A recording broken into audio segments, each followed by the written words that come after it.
Yeah, here we go. Luckily, none of that was live. You were warned on whose name you were straight warned.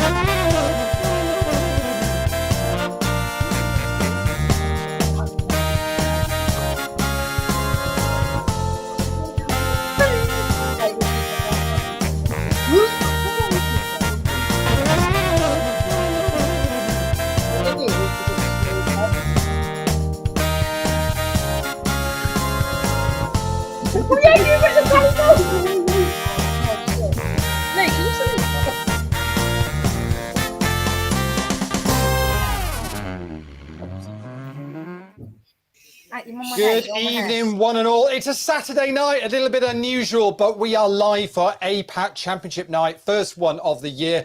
And we've got a lot of friends in the studio with us. Good. We'll go with good evening, Joe, first of all. How are you? I'd be better if Warren stopped tapping the top of my beard to make it fizz up. Okay, well, that's fair. So what we should explain first of all, so Des was going to be on the show hosting with me. He's a bit poorly sick. He is in the background. Hi, Des. Hi, Leigh. Hey, everyone.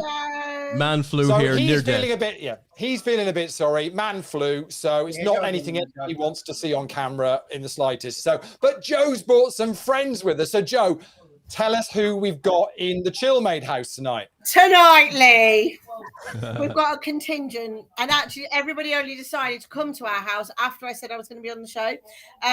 We have Dickhead 1, 2, 3, 4, 5, and there's a few other people through the other room.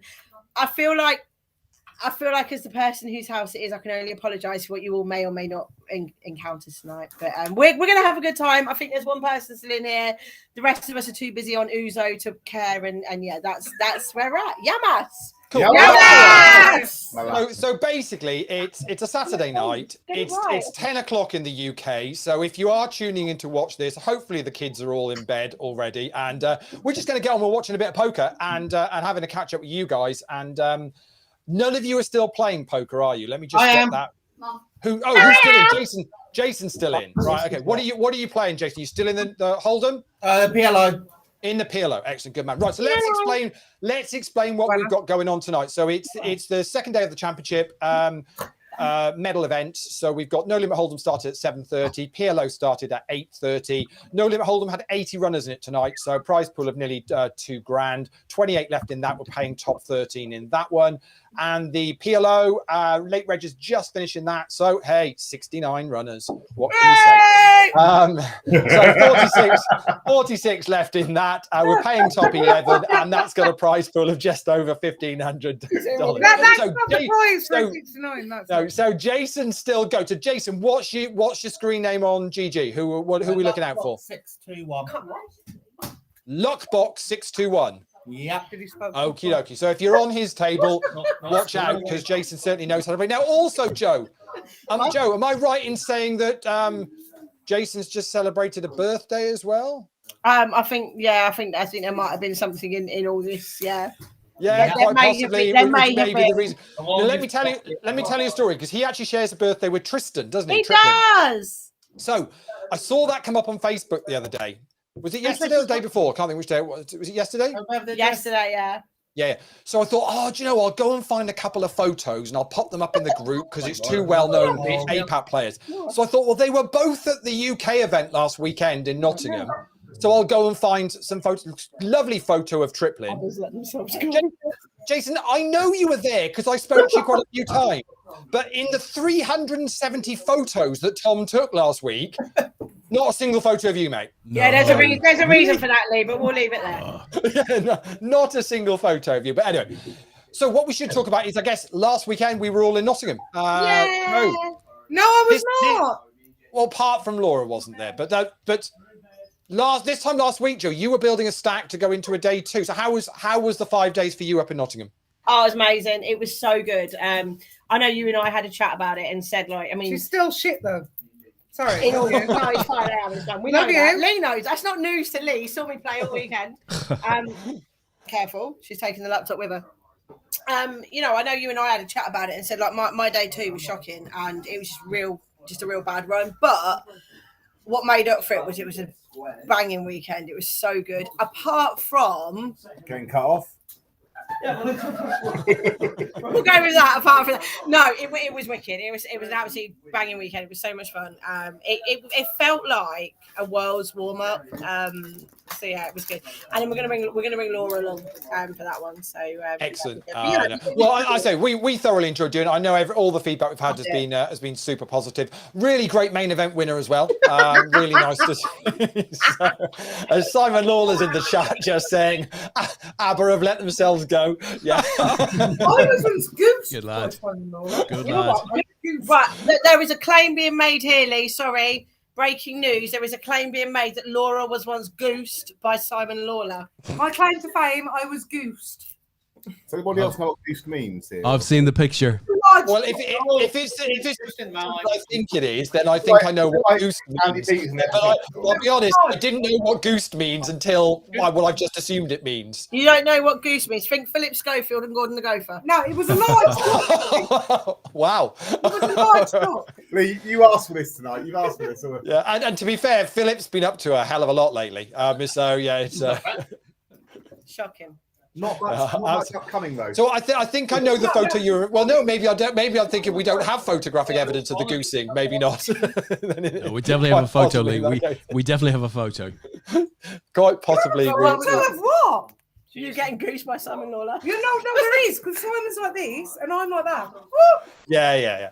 I think we know that. I think he was wearing his favourite Betfair green T-shirt, if I remember rightly. Oh, Trish is in the chat box. Happy birthday for yesterday, Trish. Yeah, so Tris, I don't think Tris has made any of the championship events last night. He was out celebrating for the last 2 days. So hopefully he had a good birthday as well. So the plan is we're going to watch these tournaments play down. We're down to say 26. So once we get near the bubble, which should be around level 18, so we're reckoning about another 20 or 30 minutes, and we should be down to the bubble, and we'll watch that and then see it play out. How are you guys getting on with the screen names? Obviously, we've had a number of years of real names, and we're now back to having to learn player names and screen names. How are you? Because you guys have been playing a little bit on APAT. So are you recognising some names that you know from years gone by, and then some people change their name? Kev O'Hanlon's like anytime someone wins a tournament, it's Kev O'Hanlon. So and congrats to Kev last night, by the way. That was such a lovely thing to see that he's got a gold medal finally. Yeah, absolutely. So Kevin picked up a gold, and Darren Coleman also picked up a gold, and I suppose Carl Pilgrim picked up a silver, which is apparently the first silver he's ever had to complete the set. Really? He's only ever won golds and bronzes, apparently. Crikey! He made on Facebook. How true that is, I don't know, but yeah, apparently that he'd never won a silver. No way. Yeah, which means that means guys, just think about that for a second. He's never lost a heads up in APAT medal events until last night. That's nuts. That's nuts, isn't it? That is quite. When you put it like that, that's quite impressive, actually. Looking at what you've got open there, the only one I recognise is Simon Brook, DJ Big Club. Mad Lad UK, Frankie the Pug. I see a lot when I play, but I don't know who that is. Did you get that open? H Potter, River Rat, Carl Lowry, and Ernst. No, I think Simon's probably the only one I recognise on there. Obviously, going for his second gold in a week after he spectacularally got his eBay gold last week. That was very impressive. Well done, Simon. It genuinely wasn't eBay. He genuinely won that. I mean, it was online, so it doesn't, it's a kind of a, but he wasn't the £50 eBay winner. Definitely not. I'm not sure. Yeah, you're not sure. You think it might have been. There's evidence, Leigh. So. Do we know who bought that? We don't know, but we know we found out a little bit more in Nottingham as to who was bidding. Come on! Can you all just pipe down? I just want to try and I get invited to the show, and this is what Leigh, I can't work in these conditions. Can you let him concentrate on playing, please? Let's have a little look around, because obviously that's one table we've got open. We're still 26 players left, so let's switch across to another table. A few more names that we'll recognise on that one. I see pairs 27 is Paul Haycock. I know that one. Our chip leader is Crixus. Do you guys know who Crixus is? I recognise that name from an like from years gone by. Who? Praxis. Crixus, who's that? That feels like an old APAT name as such. Incidentally, Pears is quite an old name as well, but we'll That's leave Paul that. Hickok. That's what. I Yeah, mean. it's a very What's he very got the old wall name. symbol as his avatar for? Because he likes ice creams. Loves a night. Yeah, he 99. really likes ice creams. It's just that's the thing. He is just that type of guy. Loves an ice cream.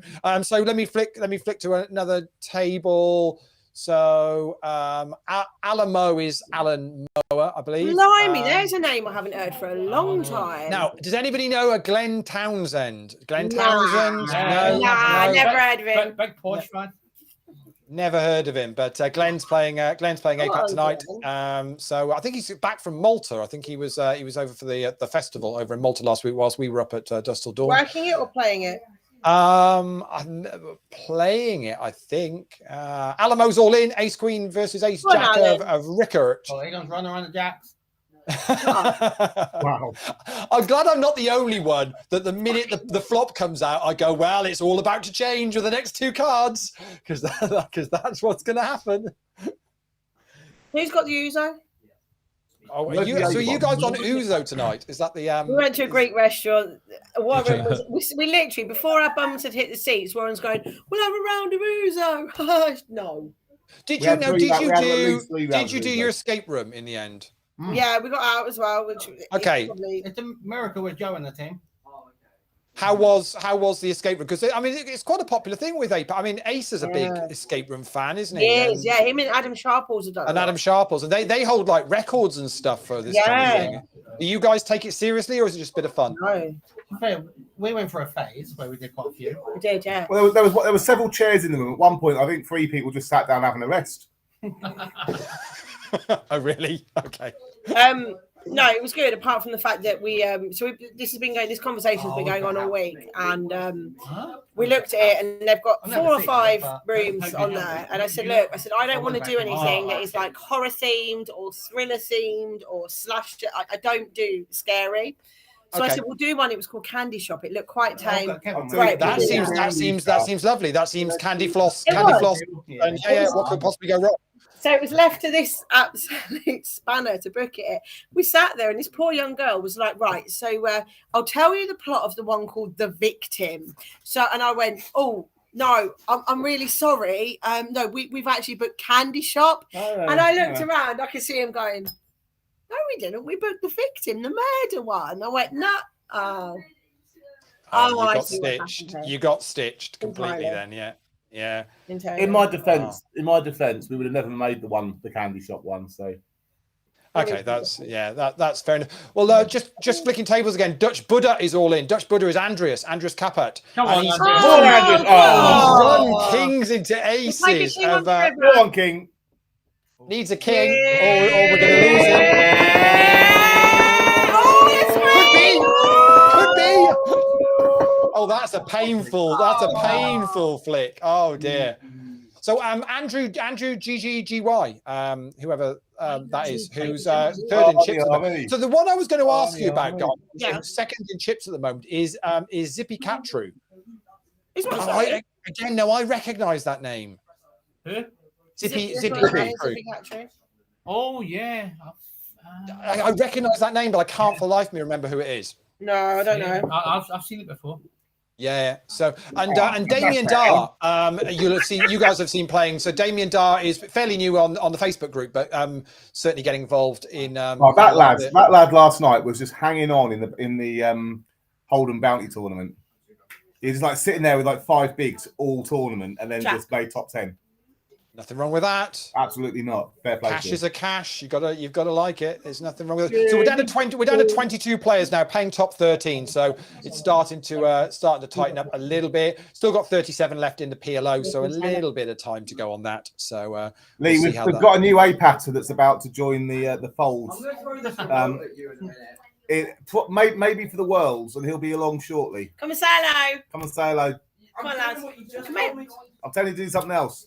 Behave. He also finished school for the last time ever yesterday. Spent 6 hours in the pub, and I've never been more proud. When you say finished school for the last time ever, but it's coming Jack, right? I'm now concerned that we're like There he is. We're like a university. We are in a university. BeGambleAware.org, over 18s only, and any other thing I need to throw out there quite quickly. Yeah, Leigh, this is something very important here. Joe's got a child nearly old enough to be an APATer, so it happens though. I mean, it is just simply the cycle of life. That's the way you've got to go. You know, there's a song there in there. Well, I was very careful the words I used. I was very careful the words I used, so you didn't burst into song, and you've still done it anyway. So you still go. So are we expecting to see? Yes, a bit more kind of Chillmaid versus Chillmaid versus Chillmaid versus at the Worlds. Is that what we're expecting? That's not right. Again, Warren, I was very careful with my choice of words. Ryan didn't engage your mouth quickly enough. And you still went there. Yeah. Ryan didn't engage your mouth quickly enough. Nice to know I'm not actually the red one. Definitely not. He's we're looking forward to it. So look who's here. Michelle's in, Carey's in. He's very much. He's really looking forward to it. We played a couple of home games with some of the East Hearts guys. Let me quickly see if I can get Jason's table up. There we go. Hang on. Don't worry, Leigh. Don't worry. Don't worry. But to be fair though, you that's just doubling up Samba Kill, who I think is Carl's nemesis from last night. But you've got the Brazilians. You've got absolute Handler next year. Yeah. Jason, you've got absolute chunks of chips there. Yeah, you're in a pretty good place at the moment. Yeah, we're all as shocked as you are. How much have you got? 272. Oh, that's loads. You've got like 70 bigs at the moment, so you're 10th of the 36 players remaining. I mean, lots of very good PLO players in that field, though. I can see Kev O'Hanlon's there, Brian Yates. Brian Yates is currently third in chips. Ace is playing that tonight. Paul Haycock's playing that tonight. Paul Haycock's giving me a bit of abuse in the chat box. Come back and talk to me. No. Come back and talk to me when I've turned 40, Paul, because it's a little way up. And who else have we got? The Robertsons there. Harry Stacey's got a little one. Chris Bean, Tony Ross. They're all still playing in the PLO. So it's going to be. Oh, and one King Cormac is in the PLO as well. Frankie. It was. I had a really interesting chat with JP Round at the weekend. JP Round friend. I'll tell you what, he's a superhero. He is. Wow. Did you all see JP last weekend? Yeah. Joe's getting a little excited down here. I'm concerned actually. Yeah. Did you not play the superhero championship event? I think it was the invitation only, wasn't it? Yeah, I mean JP absolutely crushed it. Absolutely crushed it. He was very. Got to buy him the outfit. Do you Joe? Do you want a copy of that photo? If you wouldn't mind. Yeah, Des can sort that for you. Yeah, we can send that over. We can send that over. Signed copy, yeah, laminated signed copy. So we had a discussion on Sunday about like people who have had like two generations of, you know, like father and son, daughter and sorry, mother and daughter, whatever else that played APAT. And there's actually, like he said, who do you know that's had a child that's played? There was actually a lot more than I thought there was, to be fair. Okay. Bye, Jamie. Everyone say bye to Jamie. Bye, Jamie. Bye, Jamie. Jamie's a friend of Jack's who is entirely terrified as to what on earth might be going on. To him, he thinks this is a normal Saturday. Seriously, Joe, if this goes well, this could be a normal Saturday. This really. I'm here for it. I'm genuinely. I've got the comment coming up on my phone down. So how many did you get? I mean, rattle through who you had on your list of who's done it. So who do we have? Obviously, Brendan and Stephen Byrne. Yeah. Ian Shalowski. Yeah. And his son. Yeah. Ian Adam. That was it. Jer and Jer is the most obvious one, of course. Yeah. Who else do we have? Oh. Des and Ben. Des and Ben. That's a good call. Ken and Gary. Oh, there's a few more. I'm trying to think. Ken and Gary. McBride. Ken and Gary McBride. The Redferns. Yeah. There was another one. I'm trying to think who it was. There was one that JP knew that I didn't know who they were. There's been more than I would have thought. Oh yeah, of course, Ellen and Michelle Gascoigne. Nelly. Yeah, there you go. Well, the ultimate Nelly. I mean, that is Nelly and Shelley.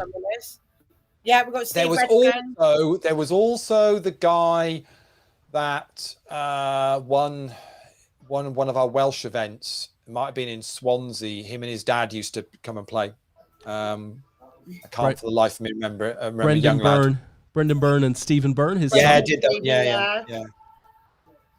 Yeah. I mean, and a few have actually represented the country as well for the same time as well. I must admit, after a lot of Vince and Dan. Well, they're just. Vince and Dan. I'm not sure which one is which.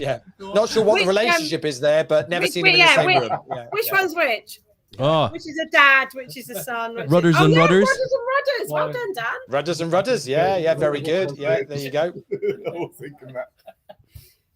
Yeah, Rudders and Rudders. So it's been quite a few, isn't it? But I think it's nice. I think it's a nice thing to do. And that's going to happen for you at the Worlds then, Joe. Is that the plan? I feel so old. Yes, that is going to happen. So I was telling him it'd be really nice to share it, actually. I was talking to you, Leigh, and I think I told JP and a couple of others. So Danny Strange, who everybody knows, when he was about 16, 17, he used to play pub poker and sort of play games with his dad and what have you. And a friend Sorry, when he was how old? 16, maybe 17, 18, 19? Yeah, that's what I thought. Yeah. Definitely. Joe, where's the cause? Sorry, bear with me, Leigh. The cause is in the beer fridge, not the normal. Next to it's Laura. Just next to the Uzo, just left of the Uzo. Yeah, you'll find it. Yeah, Laura, grab me a Corona, thank you. Yeah. Apologies for the industrial language. So Danny, a friend of Danny's dad brought him into his first casino tournament when he turned 18. He always promised him he'd pay it forward. So he decided he wanted to pay it forward to Jack, which as much as there's a bit of a sentimental like, oh, that's really nice. It just makes me a really old bastard that my child's playing APAT. So. What he's saying is Danny Strange is an enabler, is what we're saying, isn't it? I mean, Danny Strange. Oh, do you want to talk about enablers? That's kind of what. No, I've been accused of that far too many times. Yeah, that's a bit Schofield, isn't it? But... Hey guys! There's a poker tournament going on tonight. Just thought I'd let you know. There's a trip to Vegas going on. Just what I tell you, I've heard it all. Yeah. Before. Oh, no, they're really good. Honestly, you should. Yeah. Well, the trouble is, I mean, we should talk about that, Joe, because you came back from Nottingham with the biggest amount of FOMO I think I've ever known somebody get about Vegas. Yeah. So obviously everyone's talking about Vegas right now, and obviously. There is one of the absolute clowns sat to my left here. You're right. Who's off to Vegas on Monday morning. And everyone else I know is either going around sort of LPPL dates or early July. So, there is a big part of me that's having a little look around and see whether or not it's feasible for me just to fly out. Sort of. Yeah, well, Warren's the early. He's kind of the sending the early party out to check everything's okay, and then gradually. I'm not going to say that either. Gradually, Warren, don't go there. And then gradually, we're just like more and more coming out, heading out there during the month of June. I know. I think Simon and Ian are out in a couple of weeks' time. And then I think that there's other groups now. I don't go out to the end of June, but your plan is to try and hit the GG sats and see if you can maybe make something happen, Joe. Yeah, definitely. Obviously they've got it. Grosvenor's got it. I mean, there's all sorts going on. And actually, me and Laura had a discussion tonight. And I've told her she has to come to Vegas with me for the first week in July, but we'll see. GG competition, Leigh. GG competition, right, for Joe. Right, Joe, can you name the 4 GG players, right? We're going to put this up on screen for you. So can you name the 4 GG players? Come on, Joe. Oh, easy. Curly, Tristan, 1, 2, JP, 3. and Dan Elston. Oh my God, that's unbelievable. No, Backstreet Boys have let themselves 4 for 4. Outstanding. Outstanding. Backstreet Boys have let themselves go. Outstanding. That was far too easy. Tell me why. Ain't nothing but a Oh, Leigh, I'm so glad to be off camera. Tell me why. I never wanted to. Seriously. Woo! I wanted that. Yeah. It's good. Oh, It's that's good. Funny. That is funny. So we're down to 17, so one more to go, and then we'll be down to 2 tables, and then we'll keep an eye on the bubble. Just saw a sick hand with Big Dad Bob got a double up through Paul Haycock. Jason, do we know who Andrew GGY is? Don't know. I'll be honest. Not quite sure. Guess it's someone called Andrew. Massive hand here coming up. Apparently, massive hand on some donkey stable. What you got? Is it? Well, table Jason. Let me get over there. Here we go. You mentioned donkey. Leigh. He's up against Kevin Hanlon. There's only 12 bigs in the middle, so it can't be that massive unless Kev's gonna call you off or read. I hope he calls me off. Kev's called like you on off. They call me off. They called you off. Yeah. Right, thanks, Kev. He's called you off with 2 pair on that board. Wow. Oh dear, Thanks, Kev. dear. Much appreciated. I think There you go. Ace needs to pipe down a little there as well. I saw that. Jackbox. Oh, that's it's a good table actually, because you've got Chris Bean on, who's going to be on the show tomorrow night. Yes, is that right? When did you get changed? No, Kerry, I'm not in Ipswich. I'm in Cambridge. You think I'll be in Ipswich? Fucking hell. Wow. Chris, we should have Chris Bean Well, and he's not John allowed Murray in tomorrow Ipswich. night. There's actually a restraining order. Yeah, so tomorrow night show we've got Chris Bean before he heads off to the World Series and John Murray to chat all things fantasy. I think tomorrow might be a bit different to tonight. Have you guys done your fantasy World Series? No. I'm gonna do mine tomorrow. Hangover pending. I'm gonna do mine tomorrow. Need to get those done. If you guys haven't done that yet, check out the APAT Facebook group. You'll see some links to it there. Carl's been posting up on there, and I think I posted the other day as well. £10 to enter if you want. Pick any 10. And see how you get on. It's a decent prize pool, that I think. Des, you did all right last year, didn't you? I did. Well, I paid a man. to do it for me. It was a bit of a Paid a man to pick a team. I mean, that's the Finished level second. Des is on. Finished second, took all the money. Des paid somebody to pick a team for him. Yeah. Well, Gave him his money. I tried the same trick this year. I paid a man Oh, 3 entries. I said he sent me to do them myself. Identified APAT Outrageous. Who have you got? Blog Law, Davey Blacklaw. Love Davey. That would make sense because he did ask me. I think he's going to. I think Davey's playing Edinburgh in a couple of weeks' time as well. So look forward to seeing Davey up in Edinburgh. Talking about Edinburgh, the holding tanks and the online day one are in the lobby now. On GG Poker, if you want to get involved in coming up to Edinburgh in a couple of weeks' time and playing the Scottish Championship, there'll be satellites running from next Friday, Saturday, Sunday, Monday. If you fancy getting in on the cheap, the online day one is a week Monday. So if you do want to get involved in that and have a shot at Edinburgh, if you get through the online day one, you'll already be in the money, which means you just need to get up to Edinburgh for the Sunday, already in the cash, and you can give it a go. I mean, I guess Tom, that's not your local anymore.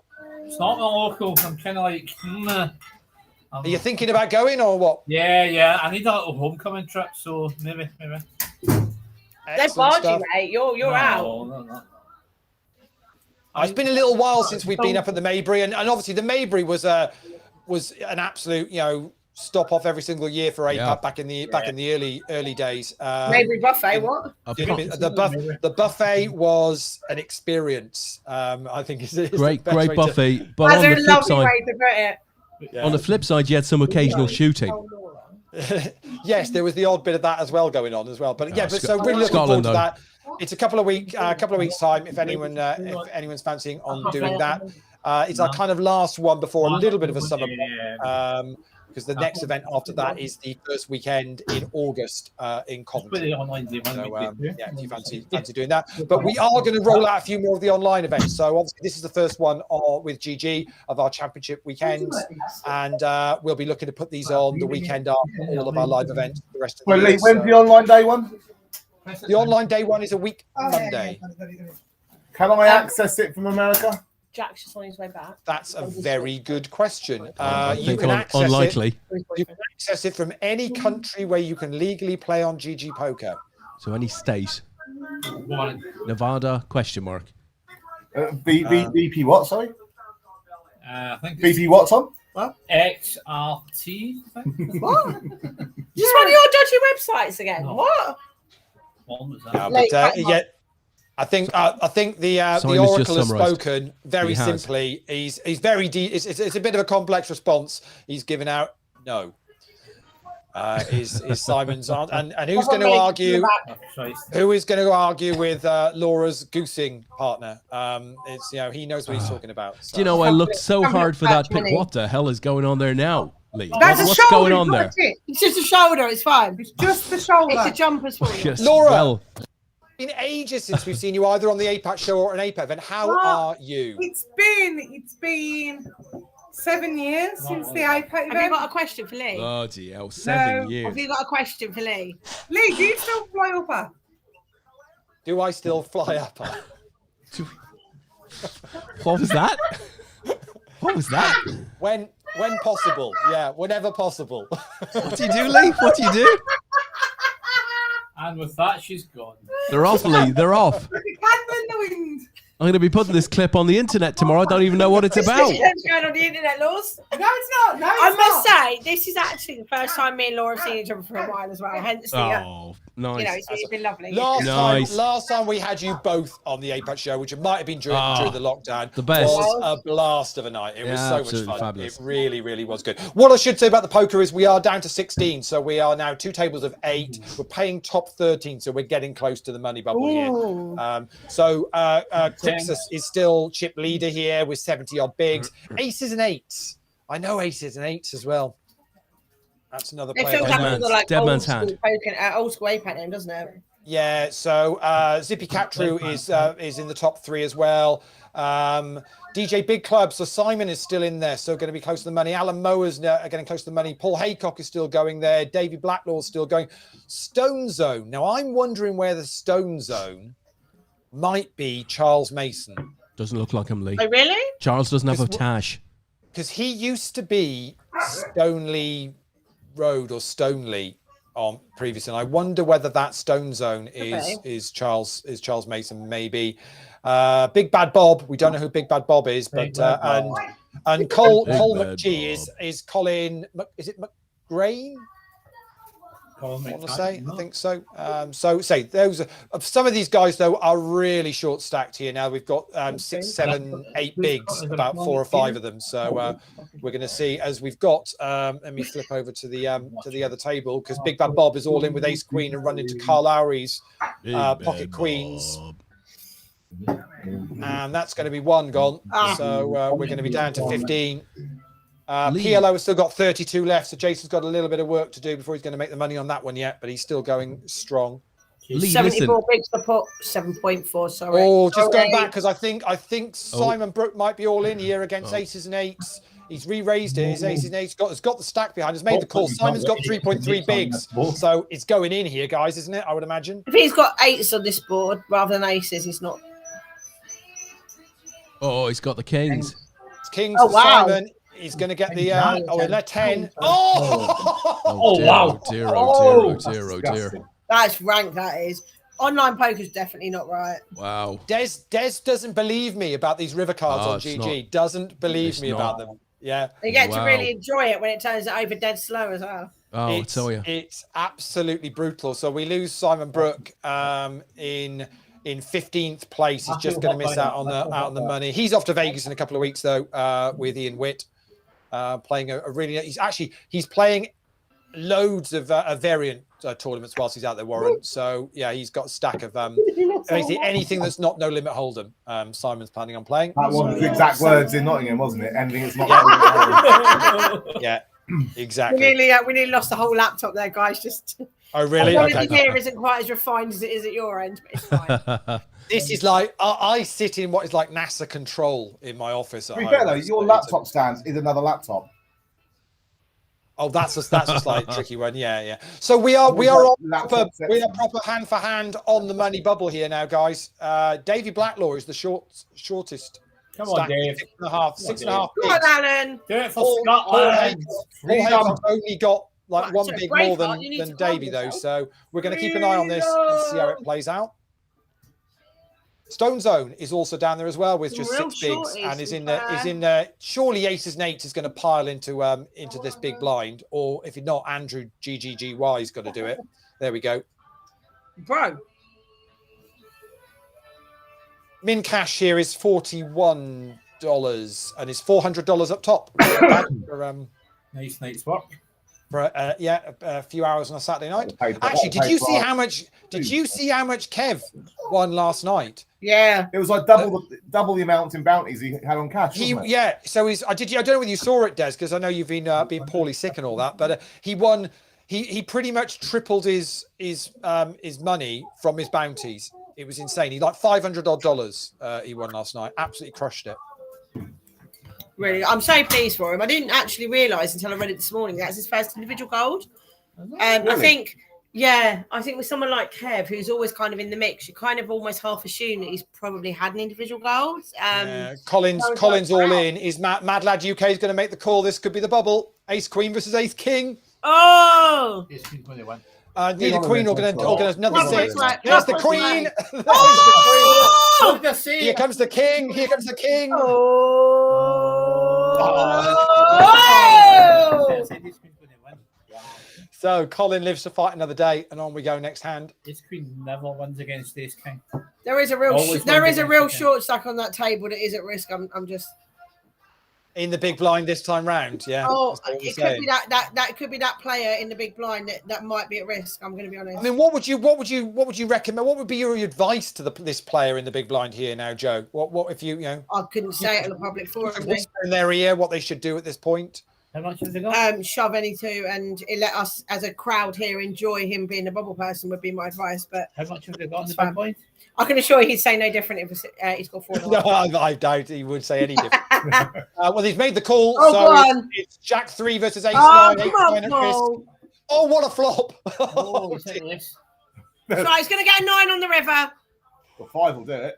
Ace 9 or a 5. Five He's is getting the 9. What did I say? Did I Wow. call it in or not? That's insane. I know he's broken. watching, and that's literally 4 apple sambucas when I With see this- you, Paul. with this- You're welcome. With the small blind huh? Jack three. 3, he comes to the Top 2 pair. Oh, I thought he jacks. Right, okay. Dear Des. So these river cards on GG, you're still okay with them, yeah? Oh yeah, not a totally problem. fine. So listen, we had a bigger technical problem in Nottingham, Leigh. You all think it's online, but when Joe received this hand in Nottingham, a few days ago, right? Do you remember this? Yeah, Joel remember this. Oh, yeah. Yeah, she peeled a couple of hooks, right? I looked at over those at Leigh. nails. Look at those nails. Aren't they beautiful? Yeah, You should yeah, have yeah. seen Jason's back the next Fold! morning. Fold pre! Fold! I looked over at Leigh and whispered, I thought, Joe's got a couple of hooks. And Joe gave me dagger looks from across the room. I think maybe what everybody made on it the worse? table heard. I don't know. Tom Brady had seen it, I think, before Des did, actually. And Tom looks over, he's like, Oh dear. Oh dear. no. Did you win that? We trialed that camera last year. Danny Cow. And the first hand that got dealt well. was aces. Oh, that's Not right. Charles' Yeah. first hand, ace. and Chaz's first and he looked That's right. across, and because he looked at across, I kid you not, the entire table folded. Just like, Yeah, it literally folded round, and he's just grinning at us because he's going. Because we can see what he's got. Yeah. You got to play it really cool. Yeah, yeah, it's really cool. Paul's all in again. It's a cool thing. Do you remember when we had it on Danny for a bit at Aspers and we had Groom next to him? it's He was hilarious. quality here. oh, he was brilliant. And Absolutely you're, nuts. are you keeping Dan's 60 quid one? So Paul's all in with Jacks. He's up against Ace Queen of Crixus. Rut roll.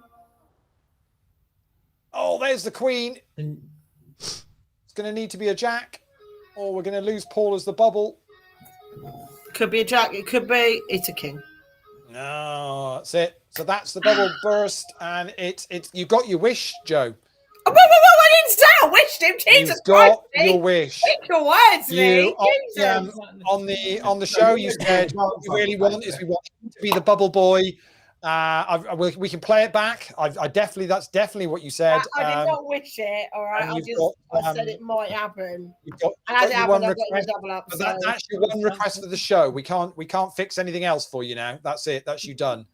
So you've got that one. So yeah, wait till you get the messages from Paul about that. So yeah, unfortunately, that means now things will open up a little bit now, as they are doing very quickly. Stone Zone is all in very quickly after that, and is going to get that through and going to get a double up on the other table. Not Van from Canada is all in with Queen Jack up against the Ace 9 of Crixus. and Crixus is going to bust Not Van from Canada. So we'll very quickly get down to a final table here now. Now the bubble has burst, and these guys have all picked up a little bit of cash. Alan Moe is raised it up with 6 bigs behind. I'm going to guess that's going to be being called by aces and eights. They're going to see a flop through them, but I would imagine. What's going on here? You get 4s. You've got if. Tom's just giving away Jason's hand on the live stream. Tom is just sitting there giving away Jason's hand on the live stream. I'm going to be honest. Well, to be fair, he's up against Kev O'Hanlon and Chris Bean. Let me flip to Jason, so you can see what's going on. Not that anyone will have picked up on not necessarily what you said, Tom, because I didn't. So I think you'll probably be okay. Although Chris Bean's now probably pausing and just rewinding back the stream just to see if he can catch any of it. Lucky time. And Chris hits the flush on the river and is going to win a nice stack from Jason. Still in, though, 29 left in that, paying top 11. We'll keep an eye on this. We're down to 12 already in this. Right, what's that guy's name on there? Flash your... Oh, Tilts. Don't get excited, Warren. It's definitely Tilts. Yeah, 100% it's Tilts. So nothing to worry too much about. Yeah, on that one. So Jason's now, he's still got 24 bigs. He's got loads, really, hasn't he? Still, they're super deep in that. Average stack is still 30 bigs in that PLO tonight. So loads in that. Zippy Catru is all up against Flop Dead from Belgium. Wow. And has got all of it, basically. Wow. So Zippy Catru, third in chips at the moment, is adding to their stack. And we're now down to 11. And it's Alan Moe and Bloglaw are the 2 short stacks. They're actually blind on blind against each other in the other table. So let's flick over to that table because you kind of some real shorties on this table. And Davy Blacklaw gets a walk. Wow, with 4 bigs. Yeah, wow.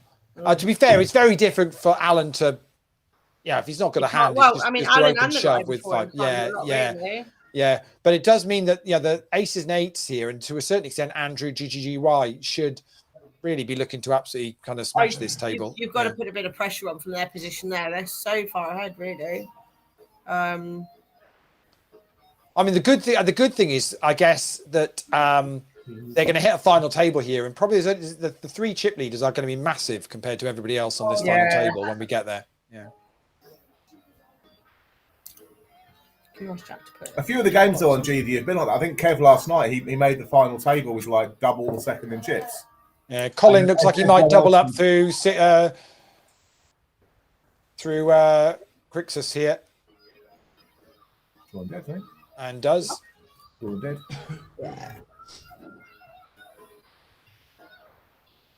Yeah, the Holden bounty last night. I think Kev was so far ahead of everyone else that like the average stack was less than second in chips, or more than second in chips. Yeah, I got O'Hanlon. I think he had. Everyone gets kept. I think he had King 4 against my Ace King.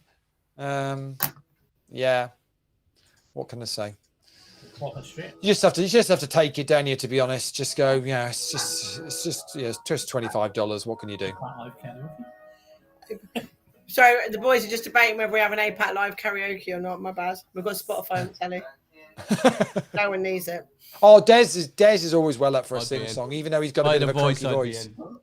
Probably not good for Des this one, is it? So Warren, when do you head to Vegas? Let's Monday morning. Let's wind Jo up on the fact that she's not got anything booked yet. So when do you go? Monday morning, yeah. Earlier than Joe does. Okay, and whereabouts are you staying, Warren? Say again, sorry, Lee. Where are you staying? Oyo. John and I have got I think I said on the show last time, John might get comped at the Oyo, so hang on, big hand here. Out. Jack on the rib for Go on, let's have a jack just for Go on for the jack. Not quite. Sweet Caroline. Are you ill? This is where Des gets the stream pulled from YouTube for Jack, I'm on a very serious live forum for a serious game of poker, all right? Wow. You've got a lot to learn, young one. So does Jack? So what what's his poker experience so far, Joe? Just Jack's had a lot of poking experience recently. Watching his mum. Not like that. Well, That's not what I meant. Wow. just out of interest, we'll make sure we don't. We'll make sure we don't cut that clip. Yeah. If anybody has any new friends, I could do with some. Just home games, really. Home games here. Home games with the East Hearts crowd. You good, mate? we're all good. You good, pal? Yeah. Right. We're good. And yeah, I mean, he's What a hand! Look at that for a hand. Look at that. That's sick. That is sick. How is that even possible? Des, I keep coming back to river cards. I can't say anything, Leigh. I can't. That's ridiculous. Did you not see that? So it was ace 10 9 9, and it was ace 10 versus queen 9, and the river brings another ace. That's right. The ace 10 to win. Horrible. That's absolutely brutal. Perfectly normal, Leigh. Perfectly normal. Brutal, yes. Normal, of course. No, that's it's quite accurate. Special. I mean, on the button, he needs to be. Oh, really? So we're down to 10 now. So we're not far off the final table of this. And I've got a funny feeling, looking at the stack sizes here, this we could get plenty of action on this final table, and it could move along pretty. I don't know. Like the guy over there shoved with what, like 3.5 bigs, and gets a walk, or gets no action, and then gets a walk. I mean, I don't know. If I'm in the position of aces and eights, and I'm on the button there, I think I'm really putting a lot of pressure on the others. So back to Jack. So Jack, will it be Jack's first live? Proper tournament. Yeah, poker that's tournament. his first one will be the Worlds. What a way to start, eh? Well, absolutely. So what advice do you give? What do you don't get too drunk too quickly. Yeah, don't ever order shots or Jaeger bombs because you'll be cut off from the bar. Okay, apart from those obvious. I think there's been Jack. Do you want to come over and have a chat? I think he's been watching some YouTube videos and stuff like that, and looking at a bit of stuff. And I think I mean, my first live tournament in a casino was an APAT, and that was Luton in 2010. And I think, yes, there was an element of obviously Dusk Till Dawn is regarded as UK's biggest poker and best poker and whatever else. I think there is an element of like, oh my God, I'm going to like a proper poker, not even just a casino, like a proper poker club to do it. But at the same time, I think there are a lot of people there that will be, I think very much kind of the opinion. No, obviously he's young, it's his first tournament. Let's not punish the mistakes and stuff like that. So I think in terms of a game, I think it's you want a friendly game to start with, and this is definitely the place to go and do it. Failing that, if he ends up on a table with me, Tom, and Warren here, then it might not be such a friendly game, and that's okay as well. But yeah, are you looking forward to it? Yeah. He is.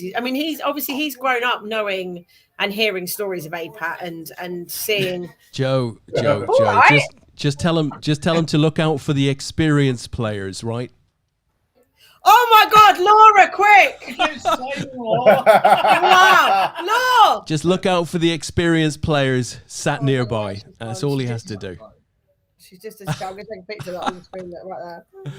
That is incredible. So that is the happiest I've ever seen Simon Lawler look ever. Caught. That is a caption competition. Oh, fantastic. But yeah, very much looking forward to it. Looking forward to kind of the, aside from the obvious, which is most stories of APAT come with some story of somebody doing something silly when they've had a drink and whatever else. It's always a good atmosphere. It's a good environment to play poker. It's a good environment to kind of learn a little bit. And I think it'll be all right. Do you reckon? Hopefully. Hopefully. You're the one who scares me the most. There you go. I scare him more than anyone. That's good to know. I've still got it.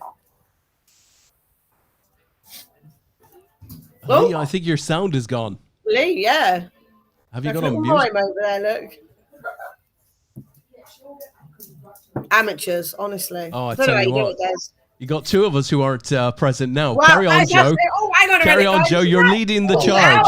Oh, God. This is what we wanted when Lineker went for match of the day, weren't it? You got control, Joe. When Gary Lineker went, we would do it, but they didn't want us. But APAT does. Oh, it's too funny. Maybe we'll send this in the BBC for next time. Yeah, let's screen record this for when Gary Lineker throws his teddies out the Leigh might band. be back. Is Leigh back?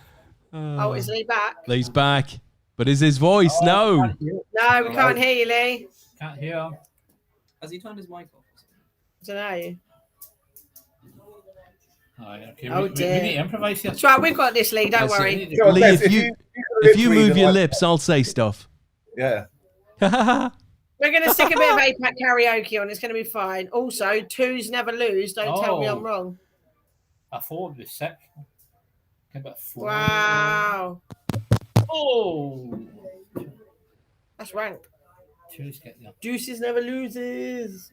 I've heard it Deuces all never before. win. Oh, he's gone again. He's gone again. Finally. We're He's in just a had dark enough of place. us, let's be honest. Don't keep coming back and pretending that it's a technical error. Just I think the hold your hands up. Tell us you've had enough of us, and we'll be done with it. I think the Bring picture Laura the back. picture has taken the show There it down. It's taken the show down. Laura. We interrupt this She program. she looks complicit there. Can I just add? She looks complicit in whatever happened. That's- Remember the old BBC test card? I really like That should be the APAT test card. Oh, that's hilarious. Go Go grab Laura. I'm gonna do it. There he is. There he is. Can't hear you, Lee. Hello? Yeah. No, I can hear you now. I can hear you. Lee, what are you saying? Don't even bother. Don't even try that line. Honestly. You missed so much, Lee. You missed so much. We missed But APAT karaoke. yeah. Probably so little. Probably so. Little. APAT, okay. Hang Oh, on. hang on, I can hear a brummy. Oh, he just called her Brumming. Bear with. You're about to win this APAT fight night. Des, can we just pull that photo up just Yeah, once more? yeah. Here we go. We need to see Laura's reaction. That's what we need to see. I think this is the evidence we were talking about, right?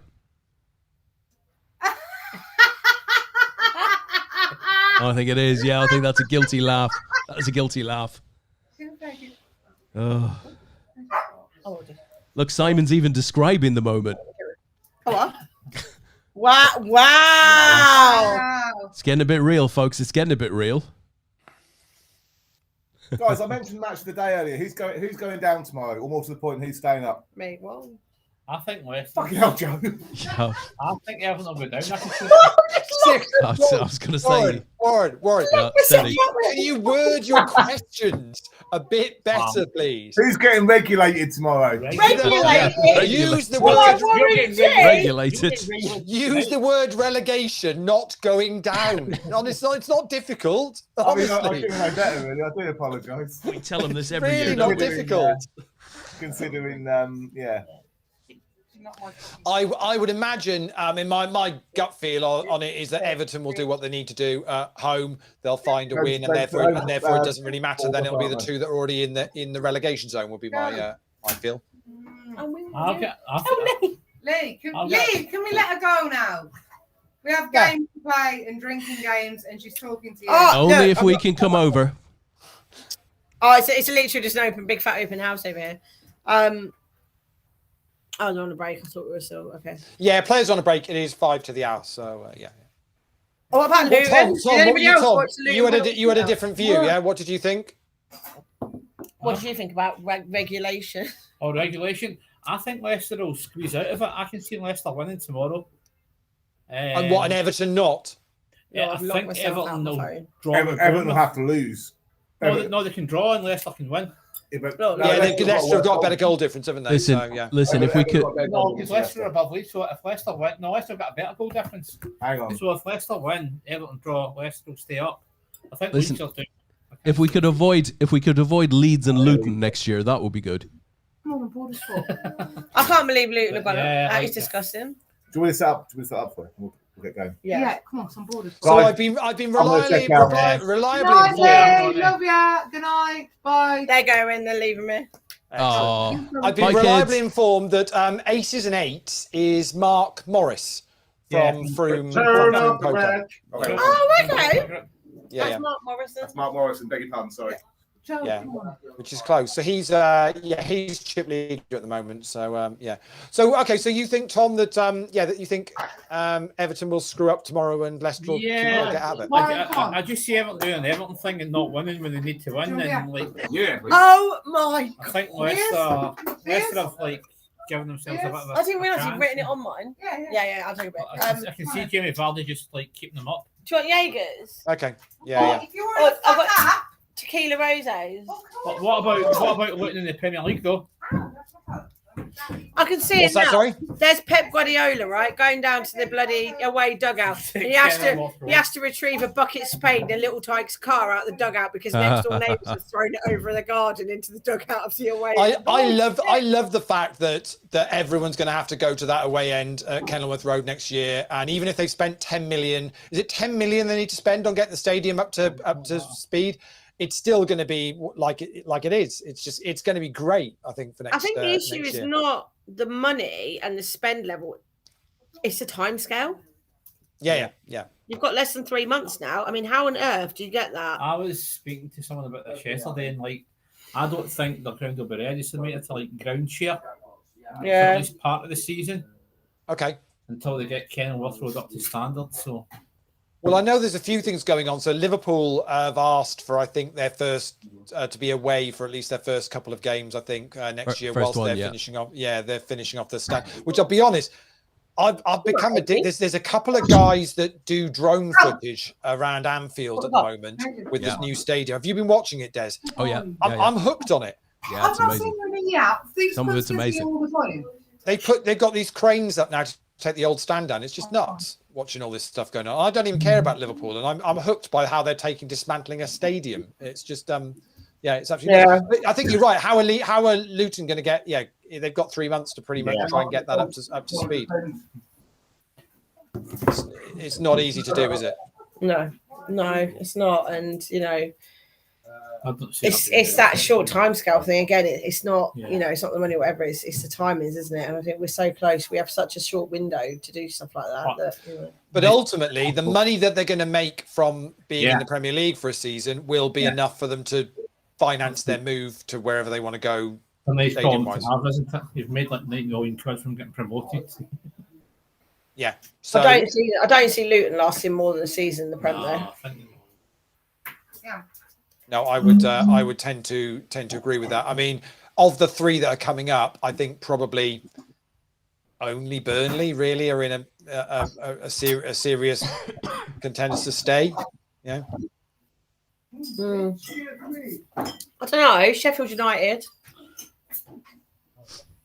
maybe. They'd have to spend quite a lot. I think Burnley's squad and Burnley's manager have got the ability to stay up. I think company will be doing really well in the Premier League. More around the tequila roses.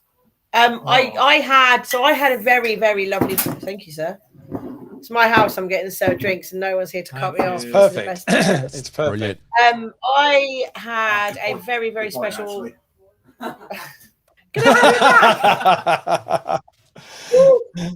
I had a very, very. You can have beers, but not shots or Jaegers. Get the tequila roses poured. Warren, the whole group, Warren, all of them that are there. Yeah, the whole lot together, not just her, the whole group. Yeah.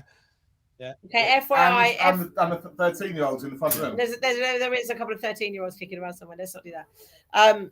Sheffield United have a budget of 20 million. Straight down according to Chris. Yeah, I think you might be right, Chris, to be fair. I had some very special guests for dinner on Monday. I had Shirley Cole and lovely. Paula and the little doggo, and it was lovely. And we had a long chat. We watched the Newcastle game and stuff like that. And I said I'd be very, very interested to see what Newcastle do, because obviously they came along, they had the Saudi money, but they didn't do anything that was massively spectacular. I think Newcastle have done really well with the Saudi money. They have, because they've actually spent well. But they've not gone out and done a Chelsea and spent 500 mil and gone absolutely mental. They spent a lot of money in Isak, but he's come in, he's done the job, and they're not just throwing money at guys in their late 20s, early 30s, back on. And touching on it there, what is, and it might be interesting to hear someone else's take on this, what's the answer for Chelsea? Because it's not spending, because you've done all the spending. You've absolutely done they're okay.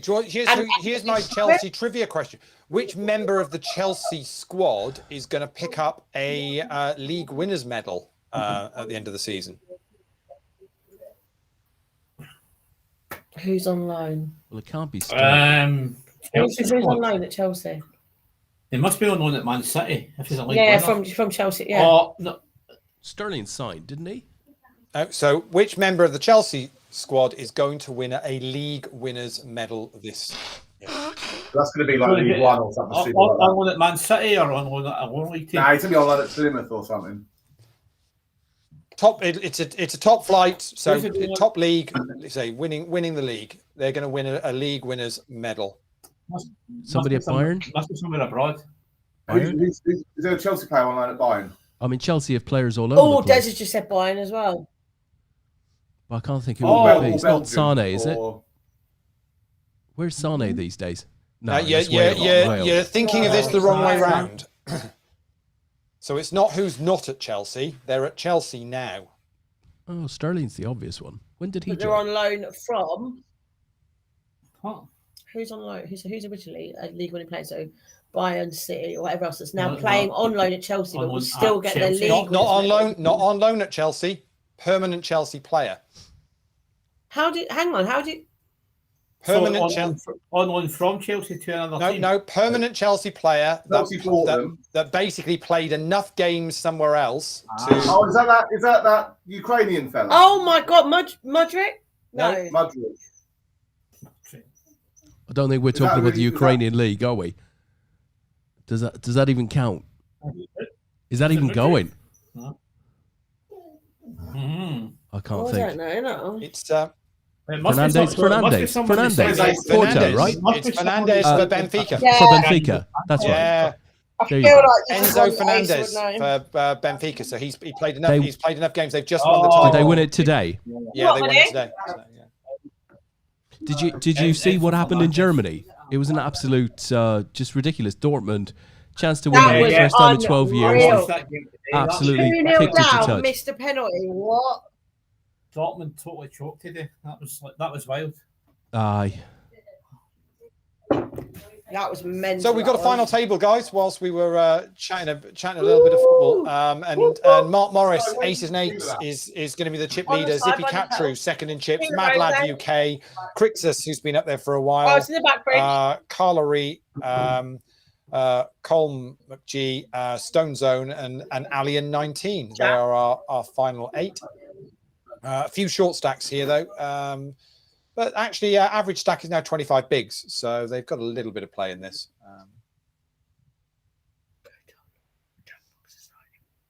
I reckon. My screen has gone a bit fuzzy. For Okay. The APAT tables. Can't see It the goes. names, It but can yeah. sometimes go a little bit like that with the feed coming back through. So- It's what? Colin McTaggart. Colin Okay. McTaggart, yeah. Oh, is it I don't like- McTaggart then? Is Colin it okay? McTaggart, Right, yeah. okay. Just tell her it's updating. Cool. That's fair enough. So yeah, so medals for the top 3. So I guess some of these guys will be focusing in on that very much. I think that's maybe a little bit of the difference when we talk about, putting the pressure on from the big stack on the button and people getting a walk with short stacks and whatever else. It does highlight the importance of the fact that this is a medal event. Am I putting too much emphasis? No, I think it makes a difference. I mean, we've got 80 runners tonight, nearly 70 in the PLO. We had similar sorts of numbers last night. It does make a difference, I think, when we put on medal events. More people seem to want to play, and they're interested in trying to win those medals. We still find it now with live events. I mean, when we're up at Dusseldorf and we get a lot of the local players playing, the minute the medals come out, there's like another level of excitement, isn't it? Of like, great playing, yeah. Yeah, definitely. And it still matters to you. I mean, you guys have been playing APAT for a long, long time now, but it still matters to you. I know. Definitely. I know for Rich Baker, when he got back from Nottingham, couldn't wait to get a photo with all his medals together and his new gold medal and all. It matters. It really does. Yeah, it does definitely. And I was really pleased for Rich. Actually, I don't know whether you caught the interview we did with him afterwards. No, so he was genuinely quite emotional by the whole thing, and I thought he played a really good final table actually. Yeah, he did. It was just nice to see him again, to be fair. It's always nice when it's, and I think I said that to you, at both at Blackpool and at DTD was, the final table was full of what I guess what I would class as proper APATers, you know, people that you know and people that a lot of people know that have played a lot of. Warren's here. Warren's here with the shots. Hang on. You know, people who were classed as seasoned APATers. And it's nice as much as you always want to grow the brand, you want to grow the following and whatever else. And you do want new people coming in. It's just so nice to see. And obviously, Blackpool had Gaz Howard, Ricky, Tom. You know, good to see Adam Dukes down at dusk as well. Yeah, it was lovely to see. Do you know what I said that, Warren? And you're quite right, Joe. And I said I think nearly everybody that was on that final table in Blackpool was in Nottingham. Yeah. And AJ that won the event in London, he came up and played Blackpool, and we then saw him. And then we saw him again in Nottingham, playing a number of events last weekend. It's great when players maybe find APAT and just go, yeah, I'm going to do. I mean, talking to Adam Dukes, just said, just knew it was on last weekend and decided and just was going to not come down till the sort of Saturday end. I'm just coming down. I'm just going to come down and play on the Friday. So just like got in the car and just drove over. So it's great, isn't it? No, it is. It's lovely. It is really good to see the brand grow and stuff. What's that? Have we got anyone from far afield on the final table? Have we got any medals going on? No, it is all UK based and one from Ireland. That's it. I think yesterday we had I think was it Slovakia maybe yesterday. I think it was certainly one from kind of Eastern Europe. We're seeing a few now we've opened this up. We're seeing a few kind of Russian players, Kazakhstan players, Brazilian players. Well. There's a bit of a mix. And it's nice to see the guys from Belgium and Netherlands back in playing. It's good to see Stefan playing again. Yeah, and players from Wales. You know, it's amazing to see the foreign players here. Overseas like Wales. Yeah, it's nice to see them playing as well. But it's good that it's opened up and right, competition time. There's no prize. Joe, you can take a swing at this. Name the year. Name the year. Name the year. Look at that. Innocent. Butter would not melt in that face.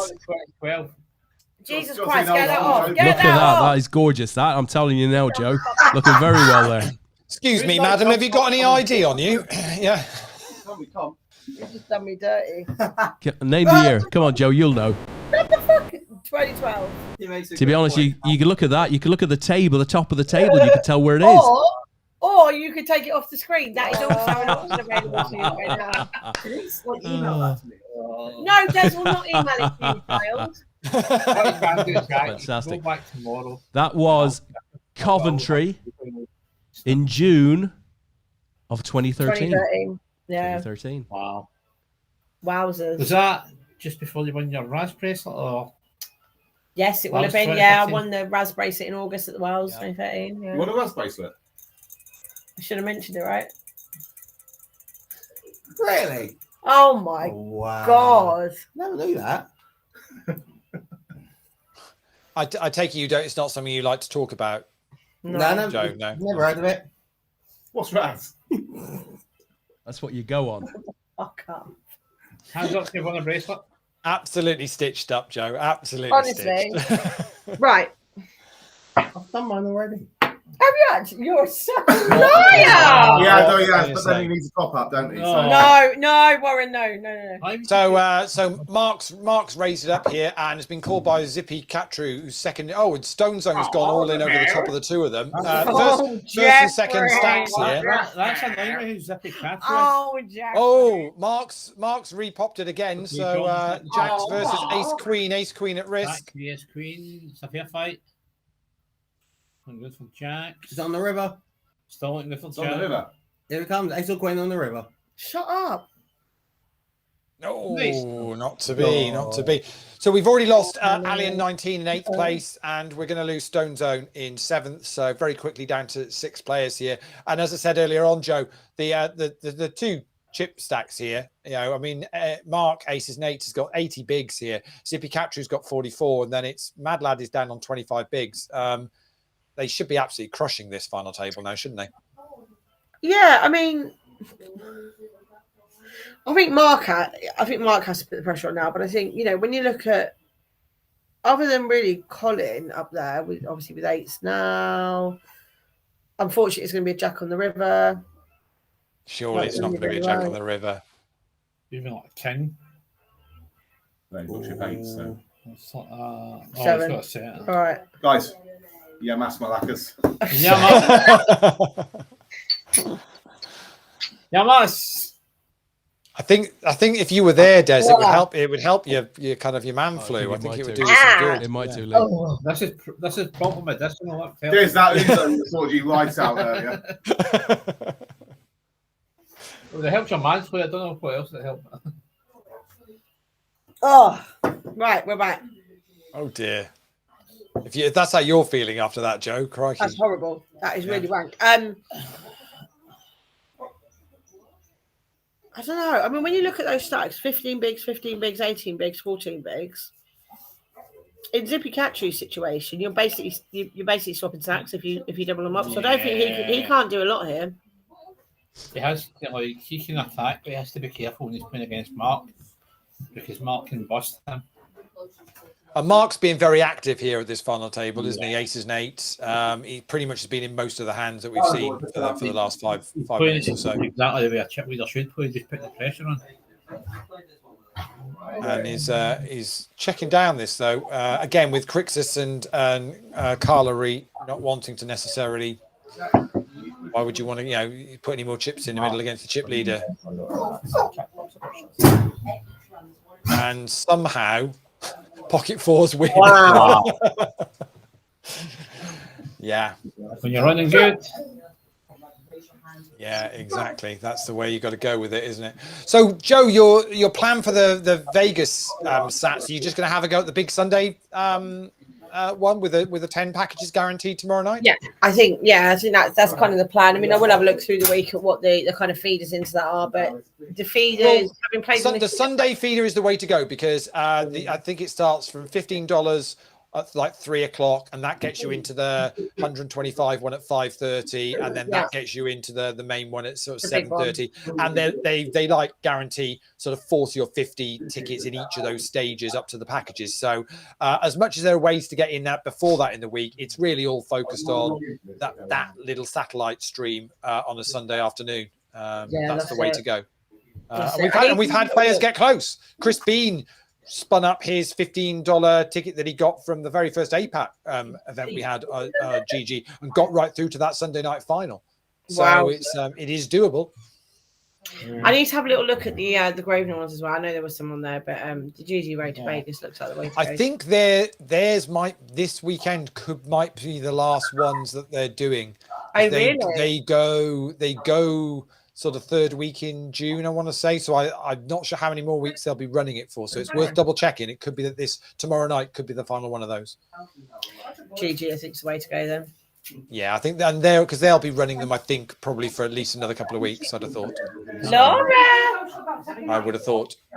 Laura. PLO is down to 16 now, so we're just 5 off the money in that. Star Sounder is chip leader in that. Kevin O'Hanlon still going strong in that. Davey Blacklaw's got a stack in that one as well. He's third in chips in the PLO.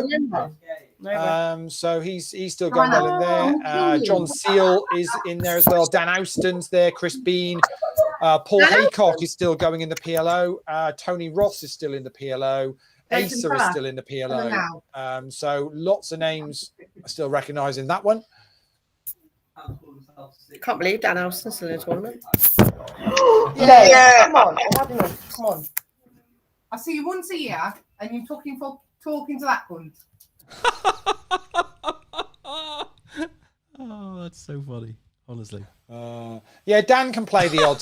Dan can play the odd poker tournament. Yeah, he's not bad at it. I heard he was all about the scoops this weekend, but he has been focusing on those for a little while. Yeah, so he's heading. Last weekend of that. I think so. Yeah. I think it's coming to a conclusion. Obviously, GG World Festival still going strong. I think that goes on for another couple of weeks. So that's huge. There's like an 8 million guaranteed main event on that's going on at the moment, which you can satellite in for like $15 for. So it's absolutely flying. Yeah, mad. Is to say the least. But it's, I think, to be fair, like most people, I think so far the A very inquisitive dog. Sorry. We've got Laura's bought her dog. She's got a little husky. It's very cute. Oh, okay, cool. She's all up in our face. How's the husky coped with the heat? She's good. She's normally It's okay, yeah. It's mostly on it. Yeah, mostly on it. My house is like a little cloud of husky hair now, but I've got some. Yeah. I think with GG, I think like everyone else, I think the offering has been fantastic. I think the software itself is really great. I think the only thing we're all missing is a bit of PLO8, but other than that, I can't. We love a bit, but I can't. Other than that, there's nothing particular I think would sort of make for a good moan, really. Choice of games is like real. No, and poker players like a good moan, but it's very but yeah, sometimes you just got to go. Well, okay, it's good. Yeah, it's. I need to take some time to check out the structures actually. It's not but just a choice; it's the frequency as well. You can literally find a game any time of day you want. You're there eating your breakfast, playing a game. But do you not think, Tom, that's because they're catering for pretty much globally? So you've got there's quite a strong player base in the Far East, in South America. So therefore, as you say, it doesn't matter what time of day it is. They've always got and even things like their World Festival structure. They're not just all focused on a UK 8 o'clock at night kind of times. They'll structure. There's some really good guarantees throughout the day. It is. It's good. No, for sure.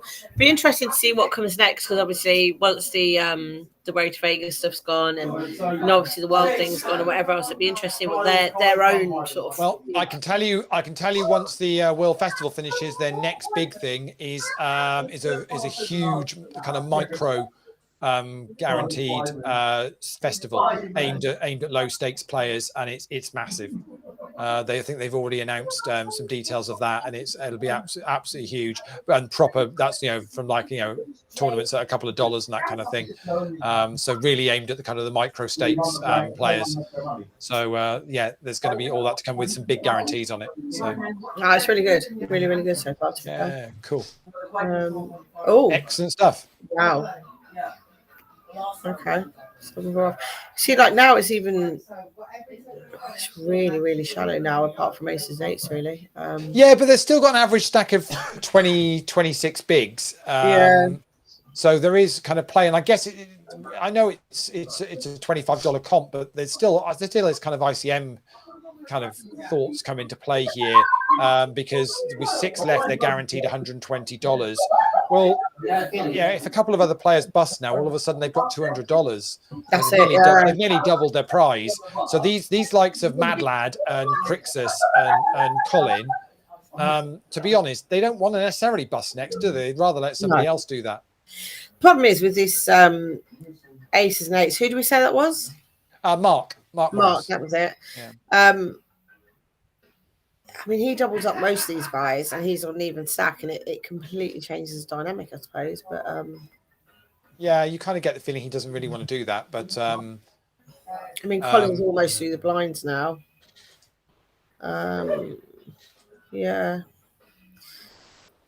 Yeah, it's difficult to know how they play up. So we'll end up with, let's say, a couple of players. It's just going to be a couple of hands are going to clash. I mean, Mark's getting a walk there. Wow, a walk of an ace. And has an ace anyway, which you very much know if anybody had decided to play up against him, he was just going to fire it back. That is 100% sure. And say nobody seems to want to play here, which means it's now Mark's going to put the pressure on Mad Lad. There we go. Which is just it's just fairly standard, isn't it? Really? Yeah, of course. Joe. Yes, Competition time. Come on. Name the year, Joe. Name the year. Des, get out, man! What is wrong with you? Come on, what year is it, Joe? Was that a Scotland top? Yeah, but was that not? Hang on. Was that not 2019 in Coventry? Is that not team? I think it was a team event. And what the hell are you wearing, Joe? What the hell are you wearing? 2019 Worlds was in Vienna. That's not Vienna. No, that's definitely Coventry. Looks somewhere north of the wall. That's at the. The Worlds. No, that was the Europeans. I've just deleted it. Was it the Europeans in Coventry? That was 2019. 2018. 2018 Coventry, I think so. No, 2018. 22 says Austin. Fantastic. 2017. It's the Raz final table. Me and Ben got to stop, remember? So that was when Ben and Tom announced that they were actually in a relationship together, No. and that was special. So Oh. Ben and Tom were flying down from Edinburgh, and was it your flight was cancelled? Yeah, so we're flying to East Midlands. That was it. They were coming into East Midlands. I was going to meet them in Coventry. I don't know if you can hear what's going on in the background. There is a game of jackbox. No. Could we get the camera on it, please? Because I'm sort of thinking we could maybe switch to that. Oh yeah, they were flying BA to Birmingham International, and the flight got cancelled. And they were going to charge them a fortune to get on the next flight or something. They were like, "Oh no, we can't get you on the flight till 5 o'clock." And I was like, "They're going to literally miss the games of the European."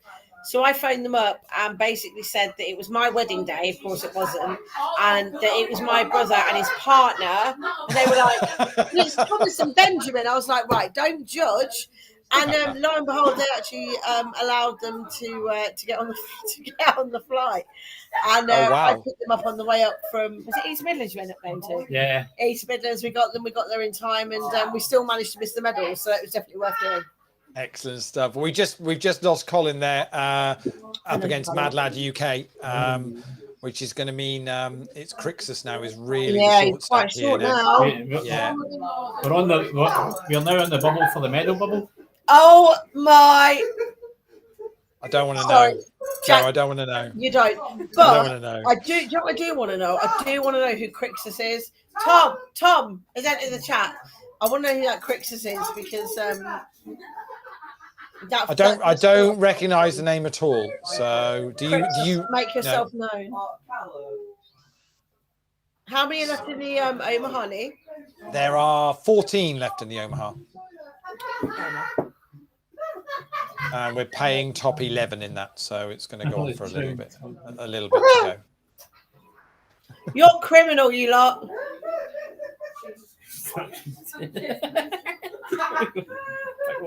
Oh dear, I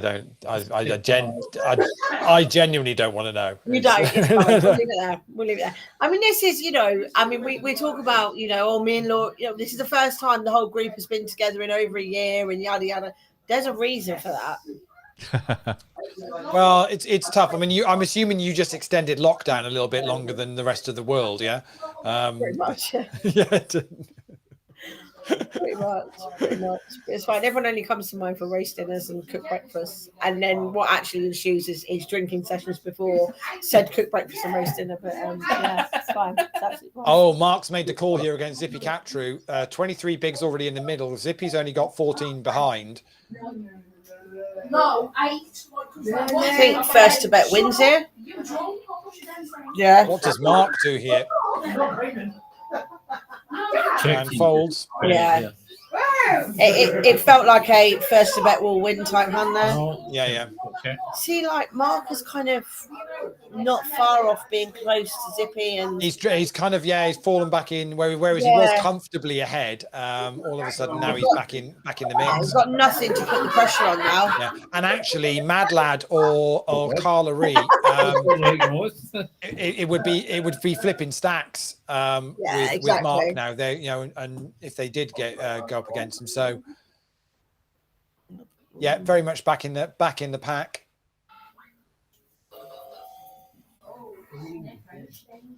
It'd be interesting to see what we do here. No.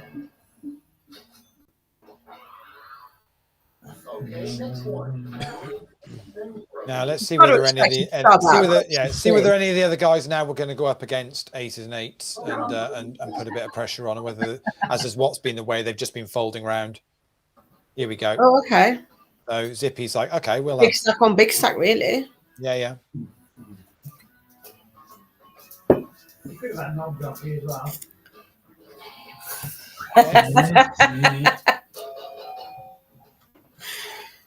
Feels like momentum might have slightly shifted here, and it's Zippy again.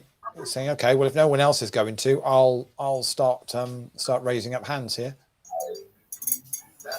Here we go. Someone playing back. We can see it here. Dude. I'm getting shouted at. Dude. I can't just jump in. I'll tell you what. So we I'll tell you what. Should we let you guys go and enjoy the rest of your Saturday Yes! night? As we're down to 5 There we now go. in this final We'll table. see ya. Guys, see come and this say through. goodbye to Leigh We'll and see Des. this through to a conclusion.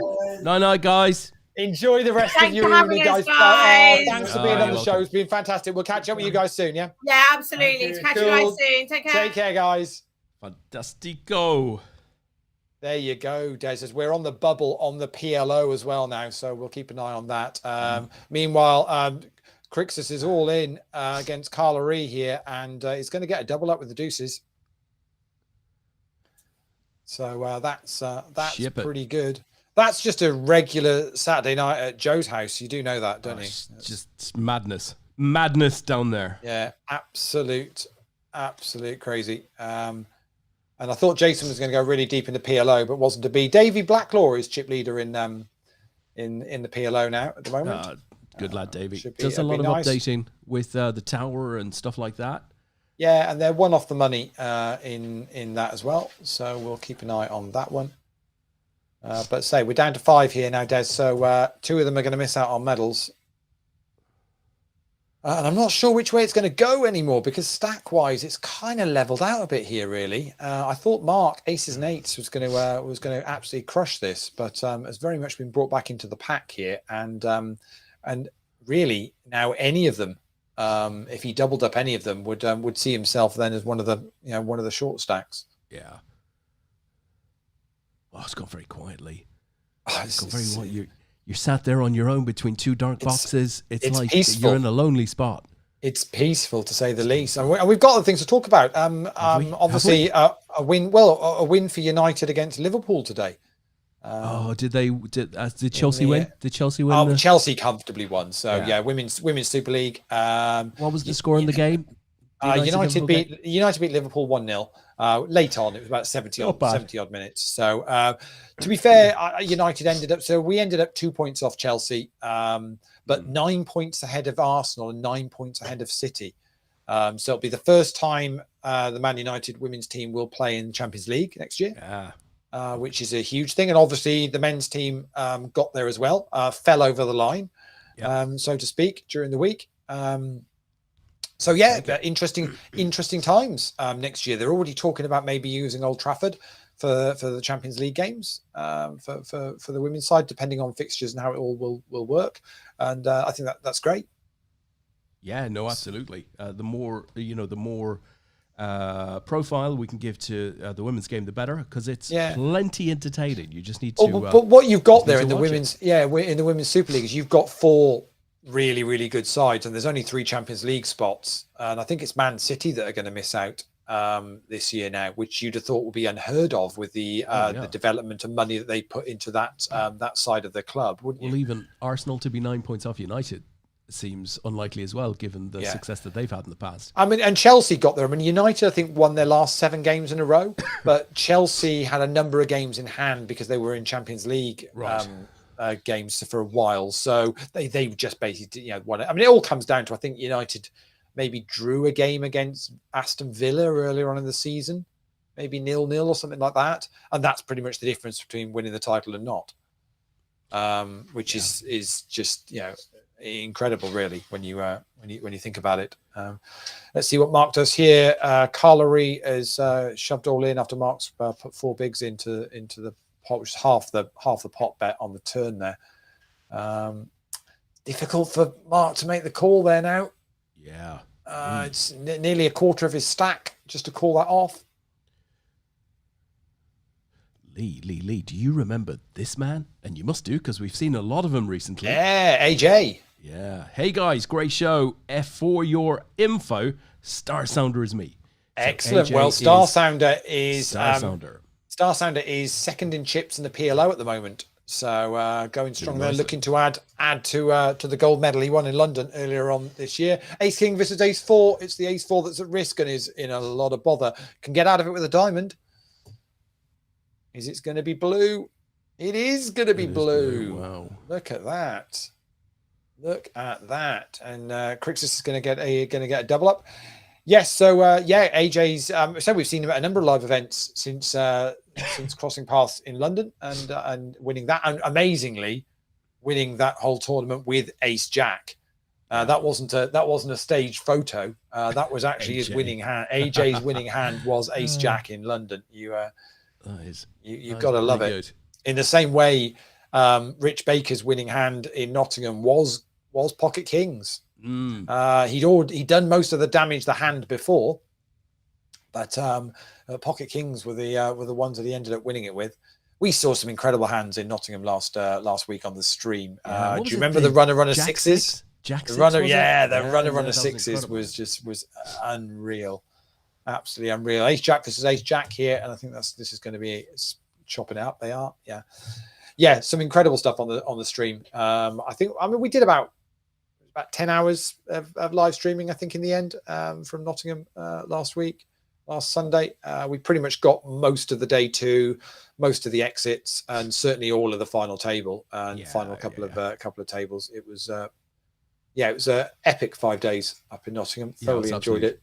Absolutely fabulous. Staff were incredible. And I know they got stretched on a couple of days, and they had a few people that were in. I think one of the days, I think 2 of the 3 valets were phoned in sick at one point, but then they managed to get some others in and cover it. And absolutely cannot fault them. Leigh, what about this guy? Mr. Trumper. What about Mr. Trumper? Amazing, right? Picking up 2 medals, and more importantly than the medals, just he seemed to thoroughly be enjoying his poker and sat at the tables, and everybody was enjoyed being at the table with him. And he's such a well-known face in the UK and wider afield poker world. And thoroughly enjoyed. I don't know whether he was having it on with us when he was. So he medalled on the Wednesday night, and then the Thursday night was the triple stud, and he was like, so what games are in triple stud? And we're thinking he's winding us up here, isn't he? But I think he was winding us up, Leigh. But he then went on and medalled in that, and then carried on playing for the rest of the week. Leigh, Asa said much needed double on the Omaha bubble, so well done, Asa. Back in contention. Simon he's up to 8 of the 12 remaining now. That'll do. Simon said a very good final day coverage, and thank you for that, Simon. I think I said it to you, Leigh. It reminded me a little bit of the great old days of the Blonde Poker, forum where. The final day of a tournament, everybody would bail onto the forum for some of the brilliant live updates that they used to give. And of course, it's completely different, right? The text written updates with all of those details versus what we did. But nonetheless, I can't remember too many live updates where you're sort of seeing every exit and you're getting a flavor of, what some key hands were and stuff like that. Really liked it. So much better than just featuring one table that's a bit formulaic and a bit quiet. I love the fact that actually if somebody gives a shout out, we can just wander straight across the room and let that player know, and they'll give a response back, and it's super interactive, isn't it?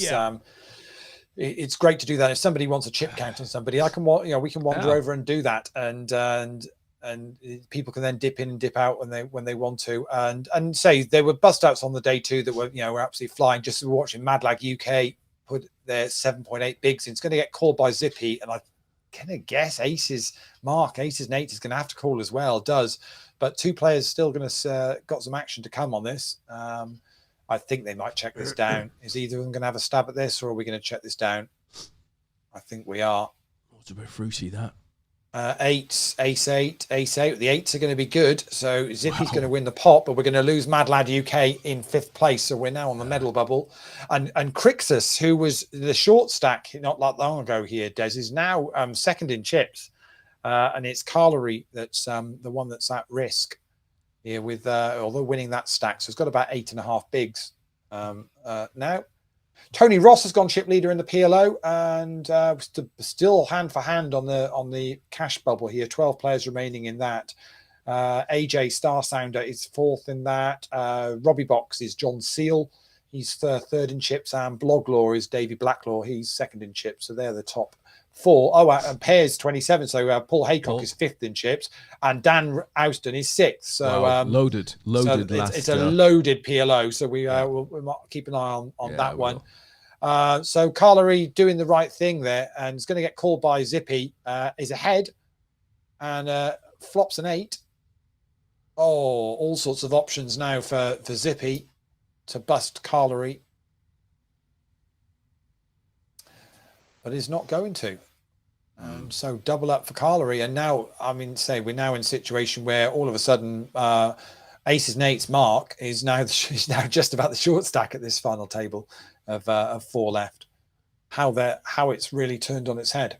Well, it's not like the Sunday night World Series of Poker qualifiers on GG Leigh, where 14 big blinds would be an absolute safe as houses position to be in. Yeah, absolutely. I mean, average stack here is still 25 big, so we've got that. And talking of that, obviously, yeah, we're doing a show on Saturday night here, but we will do a show tomorrow night. We've got Chris Bean, who is a Poker News WSOP reporter, who's heading out to Vegas for the summer.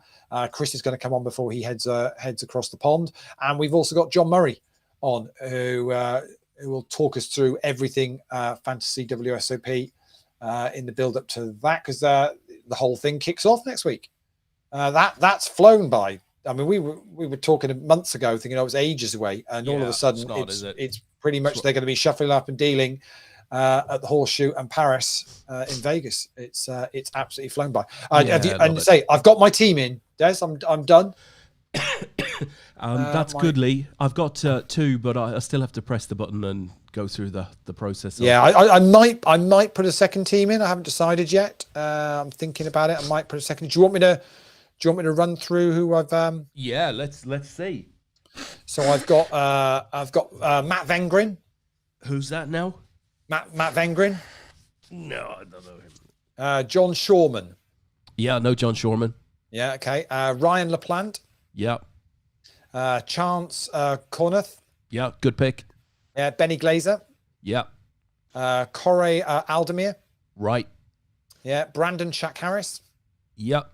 Then I've gone for Dean Eggs, because I think it's very tough not to. Yeah, sort of have to have Dean Eggs, because if he has a good series, he's going to be worth a lot of points. And he's not had a good series for a little while. Also gone for Cherish Andrews, female player who has had a cracking year, and I think will do really, really well. Had a good series last year, and then I was on my 10th pick. What do I do?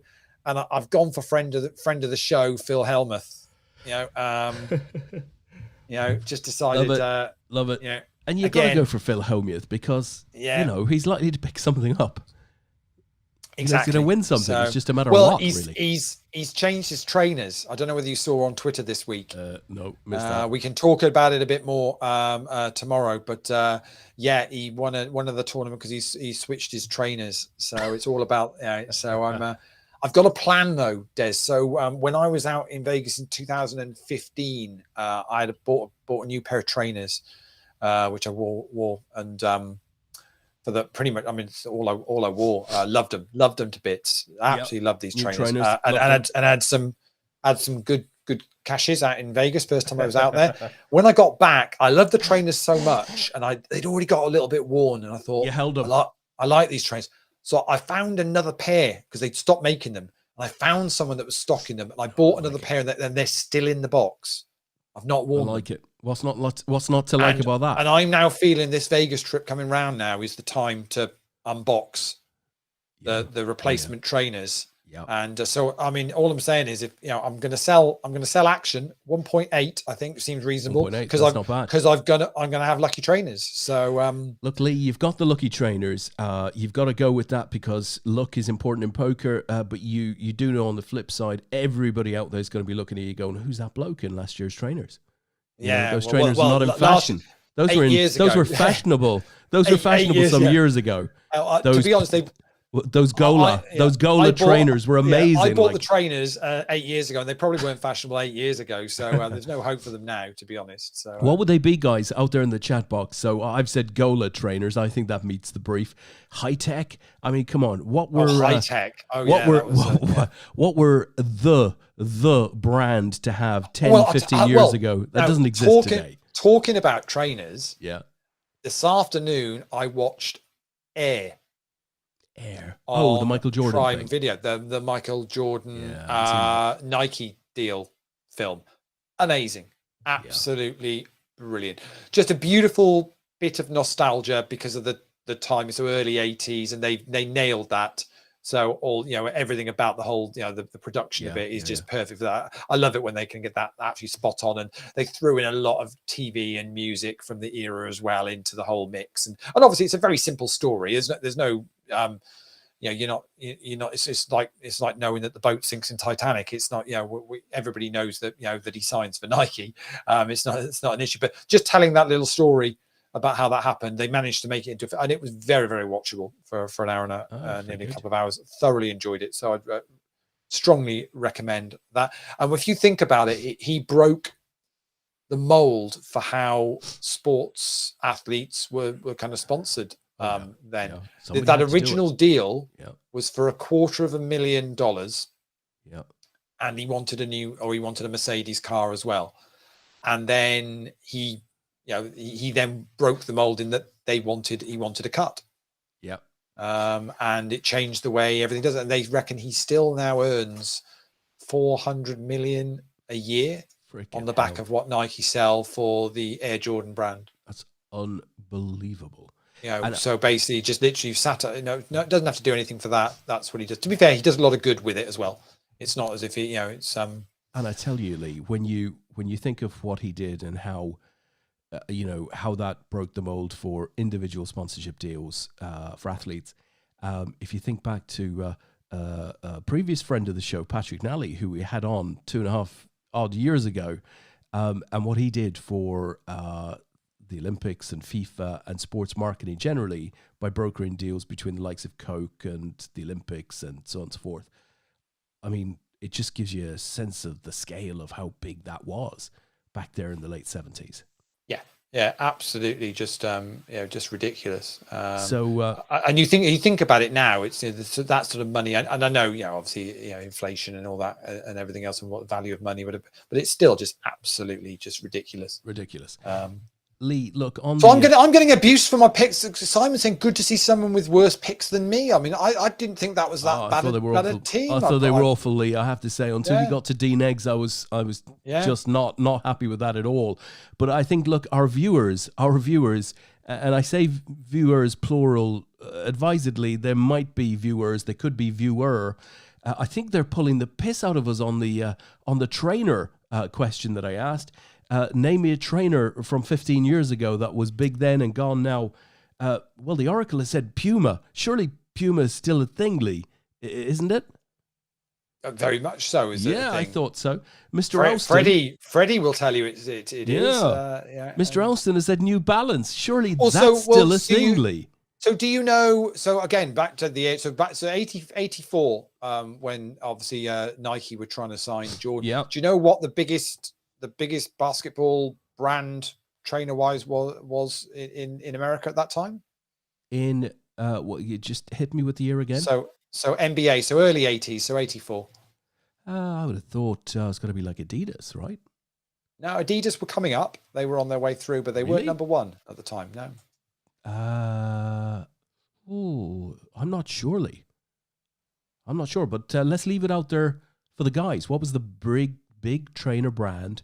Yeah, so who had the largest market share of effectively the NBA from a basketball trainer, basketball shoe? It's a good question. I in America. So we're talking around 84, so around the time where we're obviously just from the film that I was talking about this afternoon. So around now Reebok Pump is a great show. I remember Reebok Pumps, but it wasn't Reebok at the time. No, couldn't have been Dunlop in basketball. I had a cousin. Well, ironically, I still have the same cousin, Leigh. But back there in the early 80s, and you'll quite like this, he got a trial for at Manchester United, right? So my cousin from the west of Ireland went off and had a trial, and he was awarded a pair of boots before he went by a local sports shop. And when he put these boots on, there was a picture in the local paper, of course. Everybody went, oh my God, wow, can you imagine? He's got a pair of those. That's like, that's as big as it gets. Any idea what the big new boot was in the early 80s? Early 80s, or just as whilst we watched Crixus with Jacks against Zippy's Ace Jack, just could be a double up for need to avoid the ace. Oh dear. And we're good. Safe. We're good. And Yeah. Crixus will get a double up through. So early 80s, the boot. Don't know. It's before the time of like the Adidas Predator and all that kind of thing, isn't it? Yeah. But it was a big boot at the time. So listen, I'm going to give you the answer to that in just a sec. You've had a couple of serious responses here. Converse for Davey and there you Mr. go. Lastman. Yeah, they both got it spot on. Yeah. It was Converse. And of course, they're back now, right? They're back. Converse is huge now. But you know who owns Converse now? Or maybe they've sold it again, but Nike bought it at one point. Did they really? Okay. Yeah. Whether they sold it off again afterwards or not, but they bought it at one point. Yeah. Anybody out there? The boots from I want to say 82 or 83, something like that my cousin wore to football trials in England. What were they? We all looked at them and thought, "Oh my God, wow, that's as not good like as it gets." Diodora or something like that, is it? No. I have a feeling that Brian Robson wore them. I think a couple of big players were wearing them. It's not one of the time. ones you've already mentioned. It's not Gola or something like that. No. Well, we'll see if anybody. I mean, Umbro have always been around for a long time, but not Umbro. Not Umbro. And I think they have disappeared. So they. Oh, really? Oh, completely gone. I think so. Okay. Yeah. Oh, wow. Yeah. There you go. AJ's got it on the head, sir. Patrick. Oh, do you remember they had a lovely little sort of double lines on them? I remember that. Patrick, not Gola. Yeah. Not Joma. I remember them. Not Dunlop. Oh, listen, talking about Dunlop, I had a meeting with a colleague last week, and he was telling me about he's really looking forward to July. He's based out in the Isle of Man. Why is he looking forward to July? Leigh, his first summer in the Isle of Man living. What's he looking forward to? TT, yeah. Yeah. Can't wait. So the TT race is coming up when a guy mentioned Dunlop there, and I think a few other people have said Dunlop up above. Of course, Joey Dunlop, well-known rider from days of old, the ex-Joey Dunlop, I think. TT, can't wait. Excellent stuff. It's got to be the worst, scariest sport of all. I mean, it's brilliant, don't get me wrong, but I can't imagine doing anything scarier. Absolutely. What I should just update is we're on the medal bubble here in the No Limit Hold'em event tonight, but we're on a final table in the PLO now as well. And check this out. Blimey. For a lineup. So Star Sounder is AJ, so he's second in chips. Bloglaw is Davey Blacklaw, he's third in chips. Renot is Tony Ross, who's first in chips. Also on that table is Robbie Box, who's John Seal, Asa McGrath, and Pairs 27 is Paul Haycock. The only one I don't know, sitting out is Call Ray's Fold, who's Dan Houston. So there you go. That's the PLO final table, folks.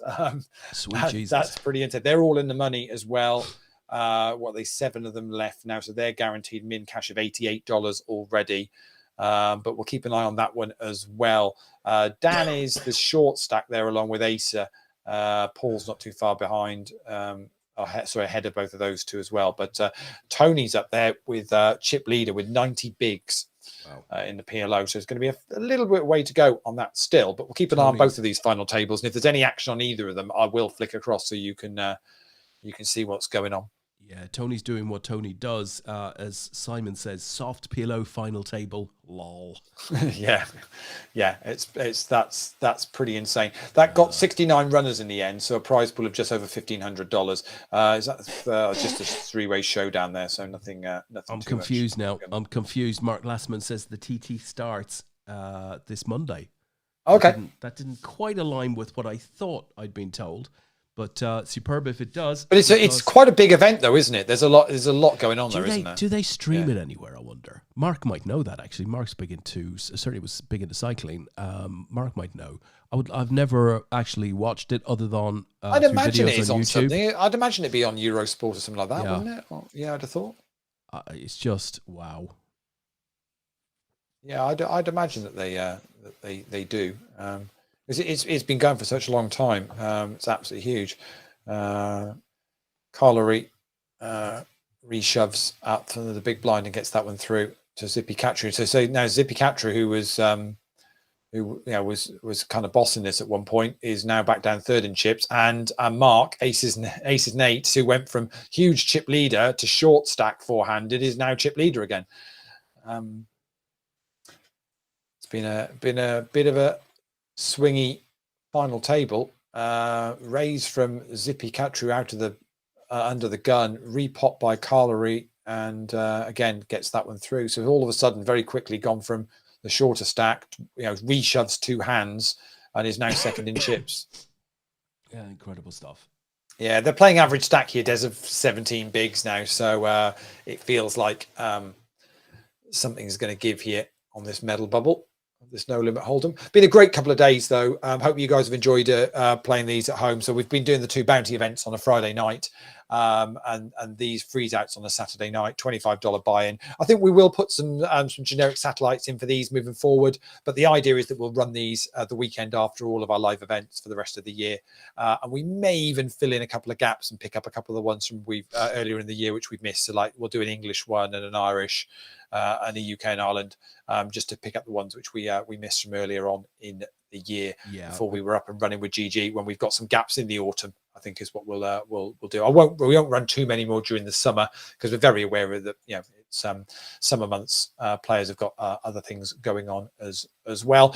I think a couple of changes that I will do, but interested in what people think. These are running exactly the same structures as our live events. So that feels. These feel as they work pretty well. 15% of the field. We're getting the bubble at about level 18, which is roughly about 3 hours in. And as I say, they're running normally for about 4 hours, 4.5 hours, which I think on a Friday and Saturday night feels right. So they're finishing between midnight and 1.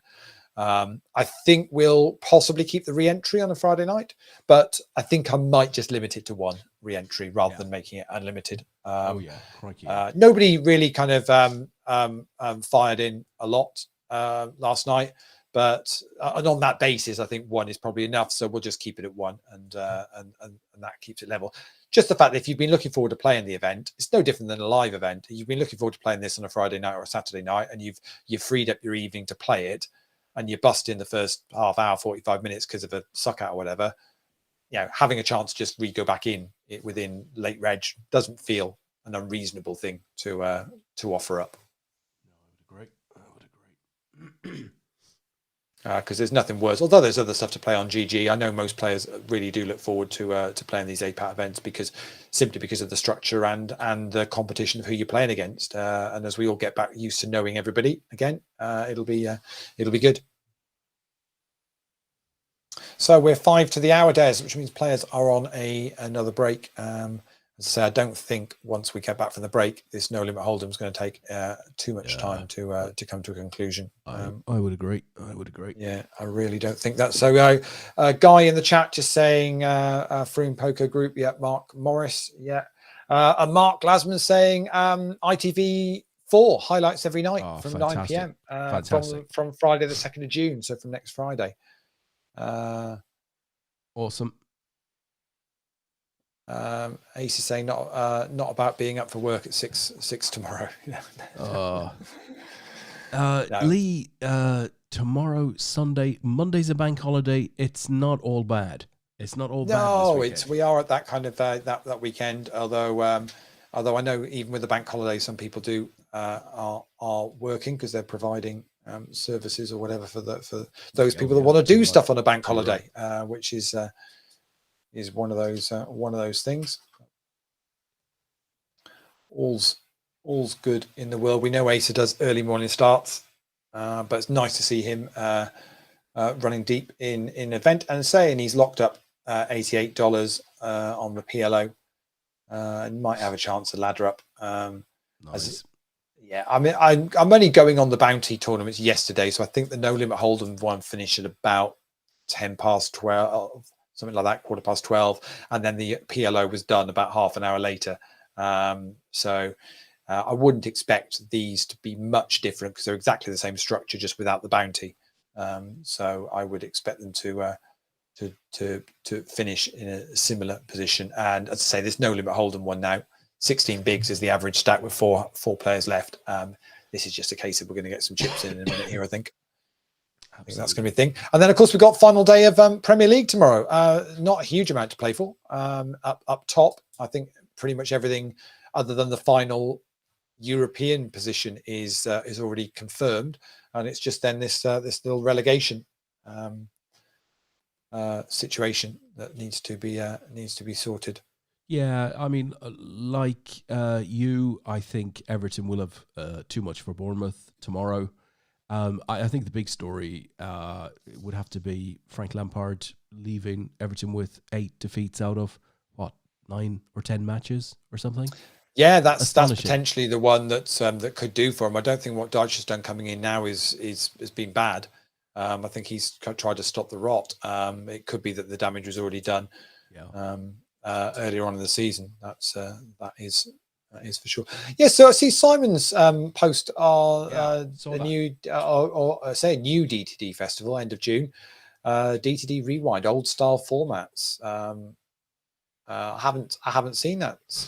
I hadn't noticed that either. That looks interesting. That sounds quite cool. I'm presuming they've just announced that today, maybe, or don't know. Yeah, give me 25, 50 blinds, 1,500 chips. That's what I want to be. Oh, there we go. Yeah, Rewind Week, they're calling it. 21st of June to the 25th of June. Which is they're kind of they've got a rebuys. 25 £50 buy-ins, and then £1,000 rewind 1 day 1 case. So do you remember all the old comps they used to run? I do. Des? I do. So they've got the deep stack in there at 300. So the monthly DTD deep stack. So pretty much all of the old comps that they used to run at those price points, and they've got them all in for a weekend. That's fantastic. Which is really cool. And they've even put the old logo up, I think. Have they? Yeah. So you've got the old Dust Till Dawn logo with the till turned around and called it Rewind. Yeah, very nice. Nice. Excellent. Nice. Oh, so it's good. That's good. And the guys are running the obviously the WPT 500 up at Dust Till Dawn this weekend. And I say, and loads going on there, and we'll be back there in August before we know what's going on, with a full range of buy-ins and satellites via GG for our World Championships. Cannot wait for that. Yeah, it's gonna be great. But before that, Edinburgh in 2 weeks' time. Cannot wait for that one. Going to be great to be back at the Maybury. Looking forward to it. Oh yes. I remember Ali up there. Do you remember Ali? Yeah, fantastic. Yeah, it's good. It's a good casino, and it's nice. We're going back. So there's a few others we're doing this year. We're back at Le Croupier's in Cardiff as well later on in the year.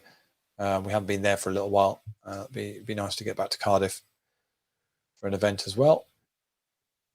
There's a bit of action on the PLO. Let me see if I can get across there quickly. Dan's all in. AJ's all in. Ace is all in.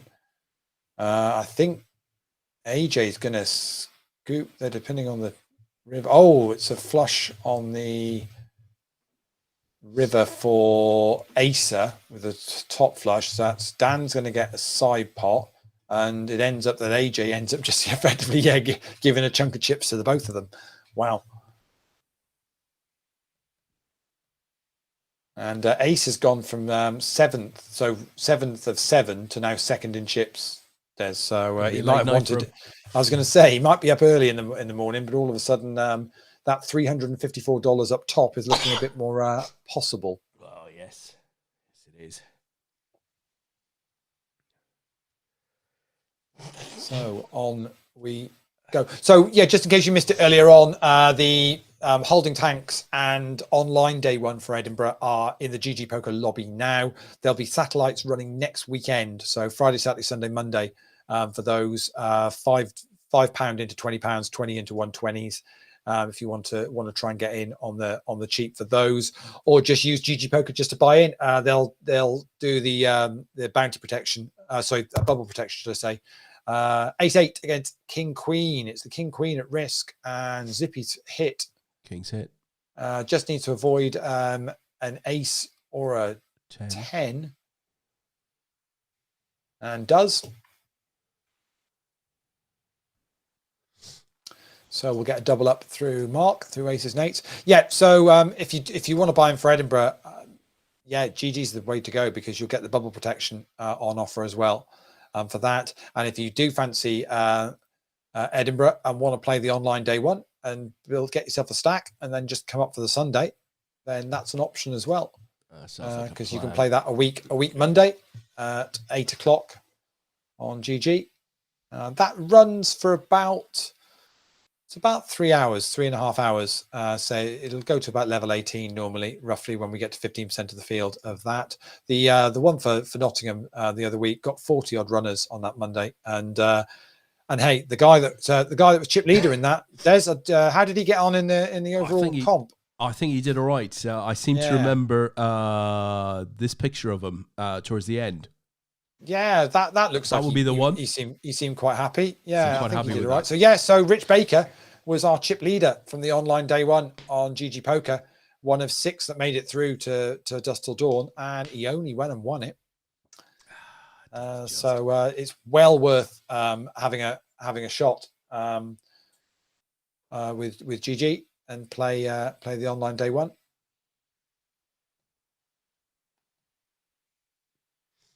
Because if nothing else, you can go and do a bit of sightseeing in Edinburgh then if you want to. If you were travelling up anyway, going because Edinburgh's an awesome city. Absolutely love it. Beautiful spot. Yeah, so Zippy gets that one through. I think Dan Houston might be all in on the PLO. Oh no, he got it through. He only had 2.5 bigs, but somehow managed to get it through, and he's now got 5 bigs. He left himself about 0.1 of a big blind behind, and they all folded for some reason. They obviously must have known something. The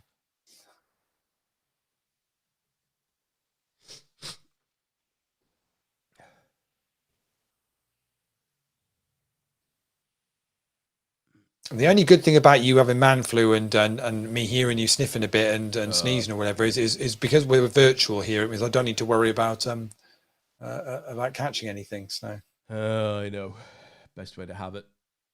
But Des and I were chatting about this before we came live and said it was, if you remember this time last year when we were all up in Nottingham for crikey, for the Worlds and COVID was still rife, and I think half the room picked up COVID at that, and you don't seem to get that after poker events now, or certainly don't hear of it. That's for sure. No, and I know what I've got. Was here in my house because Sean, called me about it when I was up in Nottingham last weekend. So she had it. It lasted a few days.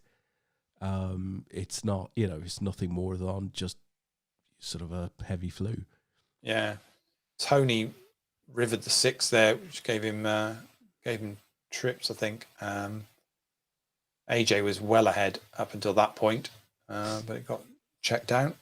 Simon is saying he remembers the COVID last year well. Of course, Simon got it. Simon shouldn't be getting things like COVID. He was brave to go to APAT at that time. Yeah. Well, it's weird how a year on and it's still out there, but it's it's not even really mentioned anymore, is it? No, it is not. And I was trying to just double check for traveling to the States what the situation was. Oh, crikey, 3-way all in over on the or 3-way showdown, should I say? And it could be Dan that we've lost, and it is. And back on the No Limit Hold'em, Crixus is all in against Zippy Catru. He's in a bit of bother here. Chop options. Wait for that green club. No, it's red. No, it's going to be a 3, and it means the 9's going to play. And so we're going to lose Crixus in 4th place, which means we've got our 3 medalists for tonight. So it's going to be Zippy Catru, Carlery, and Aces and Eights. The only one we definitely know is Aces and Eights is Mark Morris from Froome Poker Group. Yeah. I recognise Zippy Catru because I think it's a name that I've seen before, but I cannot for the life of me remember who it is at the moment.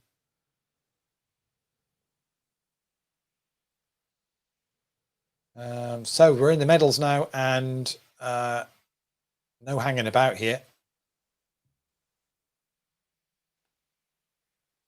These guys have all locked up $250 as Carlery just riffles their chips there. That little, you see the little graphic there, Des, when they're just riffling their chips, waiting to see what's going on. Is that what's going on there? Carlery's got a welcome to Vegas on their avatar. Nice.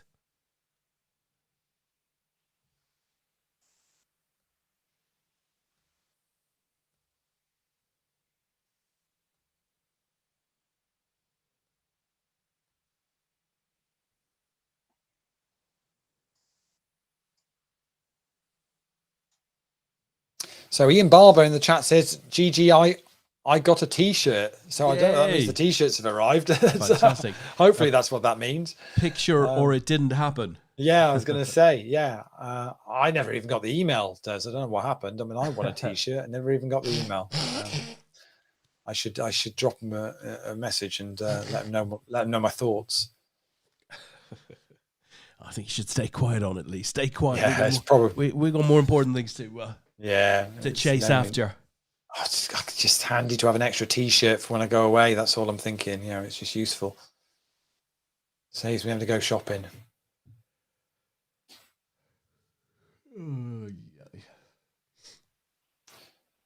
So yeah, it'll be a weird final day of the season tomorrow. They're focusing in on the last couple of games on Sky, but I think they're showing about 3 or 4 of the games. I think are they? I think so. Yeah. I think there's a few of them. Did see the schedule.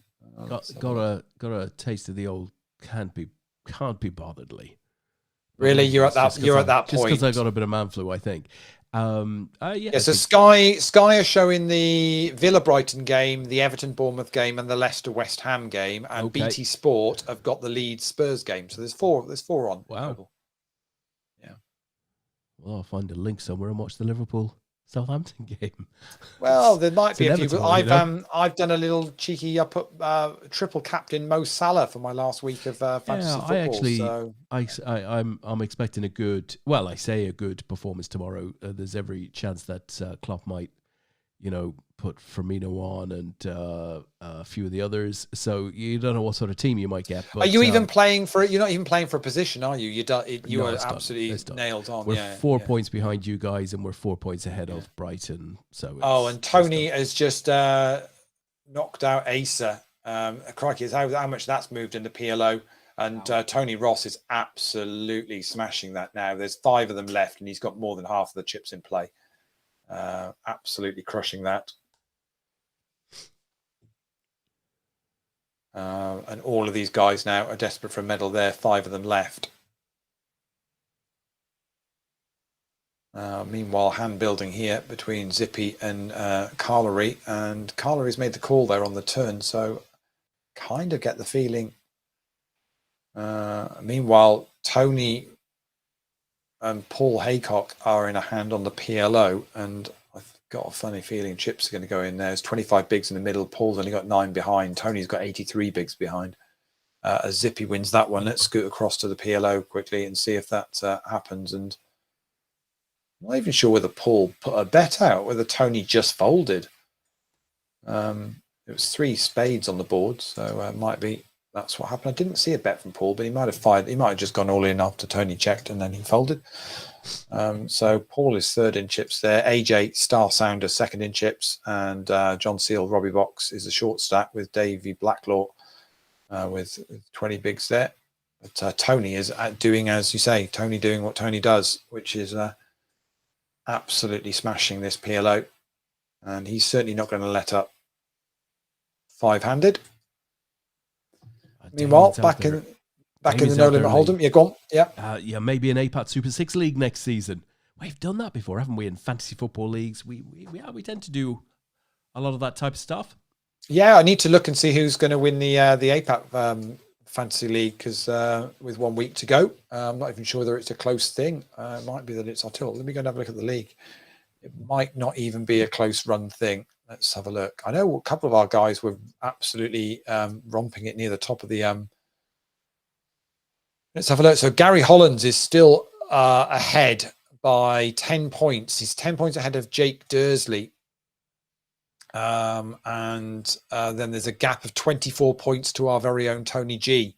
So they're the top 3 going into the final week of the APAT League for fantasy football. Let's see where Gary is overall. So Gary's got 2,594 points. And wow. Overall, he's 1,852nd. That's insane. Gary Hollands. Overall. Yeah, Gary Hollands. Overall. That's phenomenal. Out of what? Close to 1 million runners? Oh, I don't know how many there are in the overall league, but I'd imagine it's a silly number.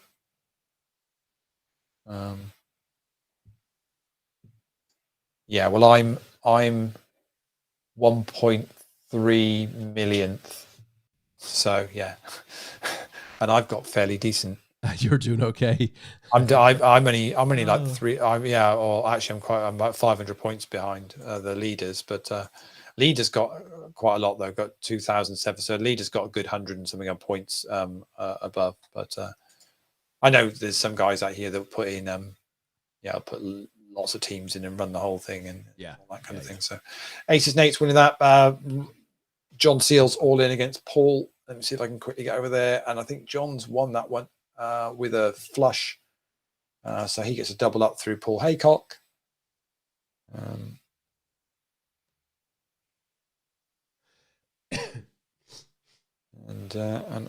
on we go on this. Getting close to the medal bubble in the PLO, but we're in the medals already in this No Limit Hold'em. And they're down to 16 bigs again, Des, with the 3 of them. Carlary's got 5 bigs here. The jump now is, so they've guaranteed $250 and it's 317 for second and 405 up top. There's still a reasonable jump. Yeah, another $150 odd between third and first here. This, here we go. Zippy makes a shove and Carlary makes the call with ace 9. He's in a good spot here, actually. Needs to avoid a queen.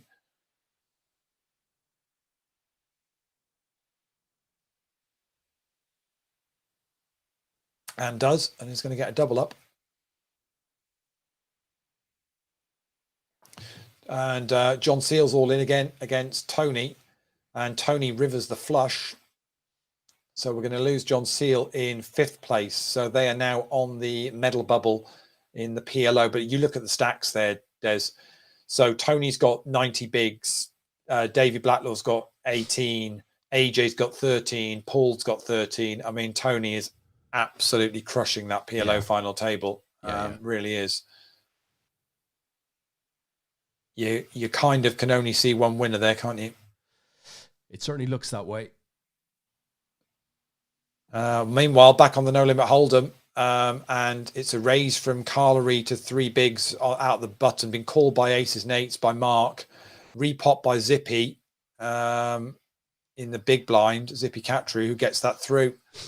So the hand that Carlary just won pretty much has just lost the chips in that one. This is the problem, is you just feel like you're committed to these hands now, aren't you? If you're putting chips in the middle, certainly their stack size is around 6 bigs in No Limit Hold'em. You just got to go for it. Paul wins a pot in the PLO against Davey Blacklaw and goes to 2nd in chips, but that's how they're just flicking around now, because the other 3 are around similar stacks. And Ace is in the chat saying he did. I'm assuming he's is he talking about Tony did hit a 1-outer against him as well. So and AJ's all in against Tony. AJ's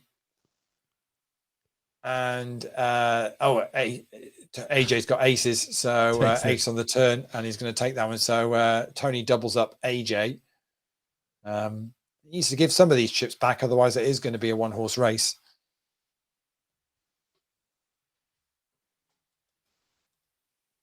I quite like this, Des. Two final tables down to 3 or 4 players. 12:15. So I think both of these will be over fairly soon. Nice way to win some medals on a Saturday night. Some moolah and some medals. Very nice. Yeah, absolutely perfect. And I think from a timing point of view, these Friday, Saturday night championship events feel about right to me. But as is always the way, if you've got any views, pop it in the Facebook group. We do listen and pay attention to anything anyone says. Always happy to get a bit of feedback.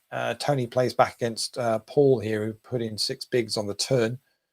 And it's pretty much committed Paul for the rest of his stack if he wants to see this through. Paul's got a big decision here, Des. Medal bubble. Yeah. And he's going to make the call. 2 pair and a flush draw for Tony. 2 pair for... and he's hit his flush draw. I can see the red. Boom. Talk about Tony hitting river cards. I mean, he had plenty of outs there, but 2 pair versus 2 pair, but the flush redraw for Tony, and he gets there again. I'm going to say again, not in a bad way, just it is, because I've seen a number of these now. And Paul is going to be our medal bubble, picking up $176 though for 4th place finish. Got to be happy with that for an evening's work. Both of them are three-handed now, so we've got our medals. So in the PLO, it's going to be AJ, Tony Ross, and Davey Blacklaw. Well done to the 3 of you. We'll see what colour you're going to get. And then back in the No Limit Hold'em, where we've got an all-in and a call. Zippy Katru dominating Mark's ace and 8s. We could be seeing Mark bust out in 3rd place in the bronze medal position here. It's going to need to be a king. It's not going to be, and just am I going to get there in time? I'm not going to get there in time because Tony's just bust AJ in bronze medal position. So we've lost Mark Morris in bronze medal position in the No Limit Hold'em. We've just lost AJ in bronze medal position at PLO. So we're heads up in both of these now. Tony Ross has a 12 to 1 chip lead here on Davey Blacklaw. That'll be an impressive comeback if that happens. Over here, Zippy Katru's got nearly a 3 to 1 chip lead on Carlery. Carlery, who's been sitting short stack for chunks of this final table, has found themselves now at least a silver medal and heads up, guaranteed $317. Nice. Superb. Nice going. Really played this final table well, considering, managing a short stack. Davey's going to be all in on this 779 board. Let's get over and see what that's going to be. It's pocket 4s for Tony, up and down straight draw for Davey, needs to hit, and he's going to miss, and I think that's going to be that. So Tony is going to be our PLO champ for tonight, picking up $354, and very well played to him. Davey Blacklaw's going to finish in silver medal, picking up $281, and AJ picks up $223 in 3rd place. Nice. They're all in the No Limit Hold'em. It's King 10 versus Queen 8. The King 10 is at risk, but he's hit. So they've hit. Carlery's hit a king and a 10. They're going to get a double up, which is about 15 bigs. So 15 bigs against Zippy Katru's 24 bigs. So all still to play for here. These 2 guys. Players have guaranteed $317, and they're playing for about another $90 on top, but obviously a change from a silver medal to a gold medal. So I will post up in the Facebook group, guys, but if you go on to apat.com/medal, if you have won a medal, you can claim your medal there. If you want to collect it at a live event coming up, save us a bit of postage and do your little bit for the environment. Just let us know which event you want to collect it from. You've got the options of Edinburgh, Coventry, Nottingham, or Cardiff, which are our next 4 live events. If not, pop your address details on the little form there. It sends us an email, and we will get your medal in the post to you. So that's how we're doing. That's how we're doing online medals moving forward. For anyone that does win one, you just need to put a little claim in, so we can get your medal to you as soon as appropriate. But say if you can collect at a future event, it makes life a little bit easier for us to say, and is also is a better way of doing it. And Tom will bring it to an event for you, and you can then get a photo as well of us presenting you with the very much like Simon Brooke did for his eBay medal. So that's an option. So quite happy to do that. And we take it in turns, so you never know whether you're going to get Tom, Des, or me in the photo. It's not optional. It's pretty much whichever one of us is next in turn to do the photo. You have to pay a little bit more for Tom, and it's quite right that that's the case. Absolutely. I mean, the absolute nuts is Des presenting and Tom taking the photo. Yeah, that is pretty much the absolute nuts. If you can get that one. Are you saying Tom's a better photographer than me? Is that what you're trying to say there? Oh, with that new camera phone he's got. It's very impressive. He's I must admit, I genuinely was scrolling through for a photo of Jason Chillmaid from last week. So I went through all 370 odd photos from last weekend, and there's some absolute corkers in there. If you haven't seen it, get on the Facebook group, go into media, into photos, and they're all in albums, so you can see all the photos from last week. And yes, some absolutely lovely photos. And feel free to tag anybody in those as well. You're more than welcome to do that.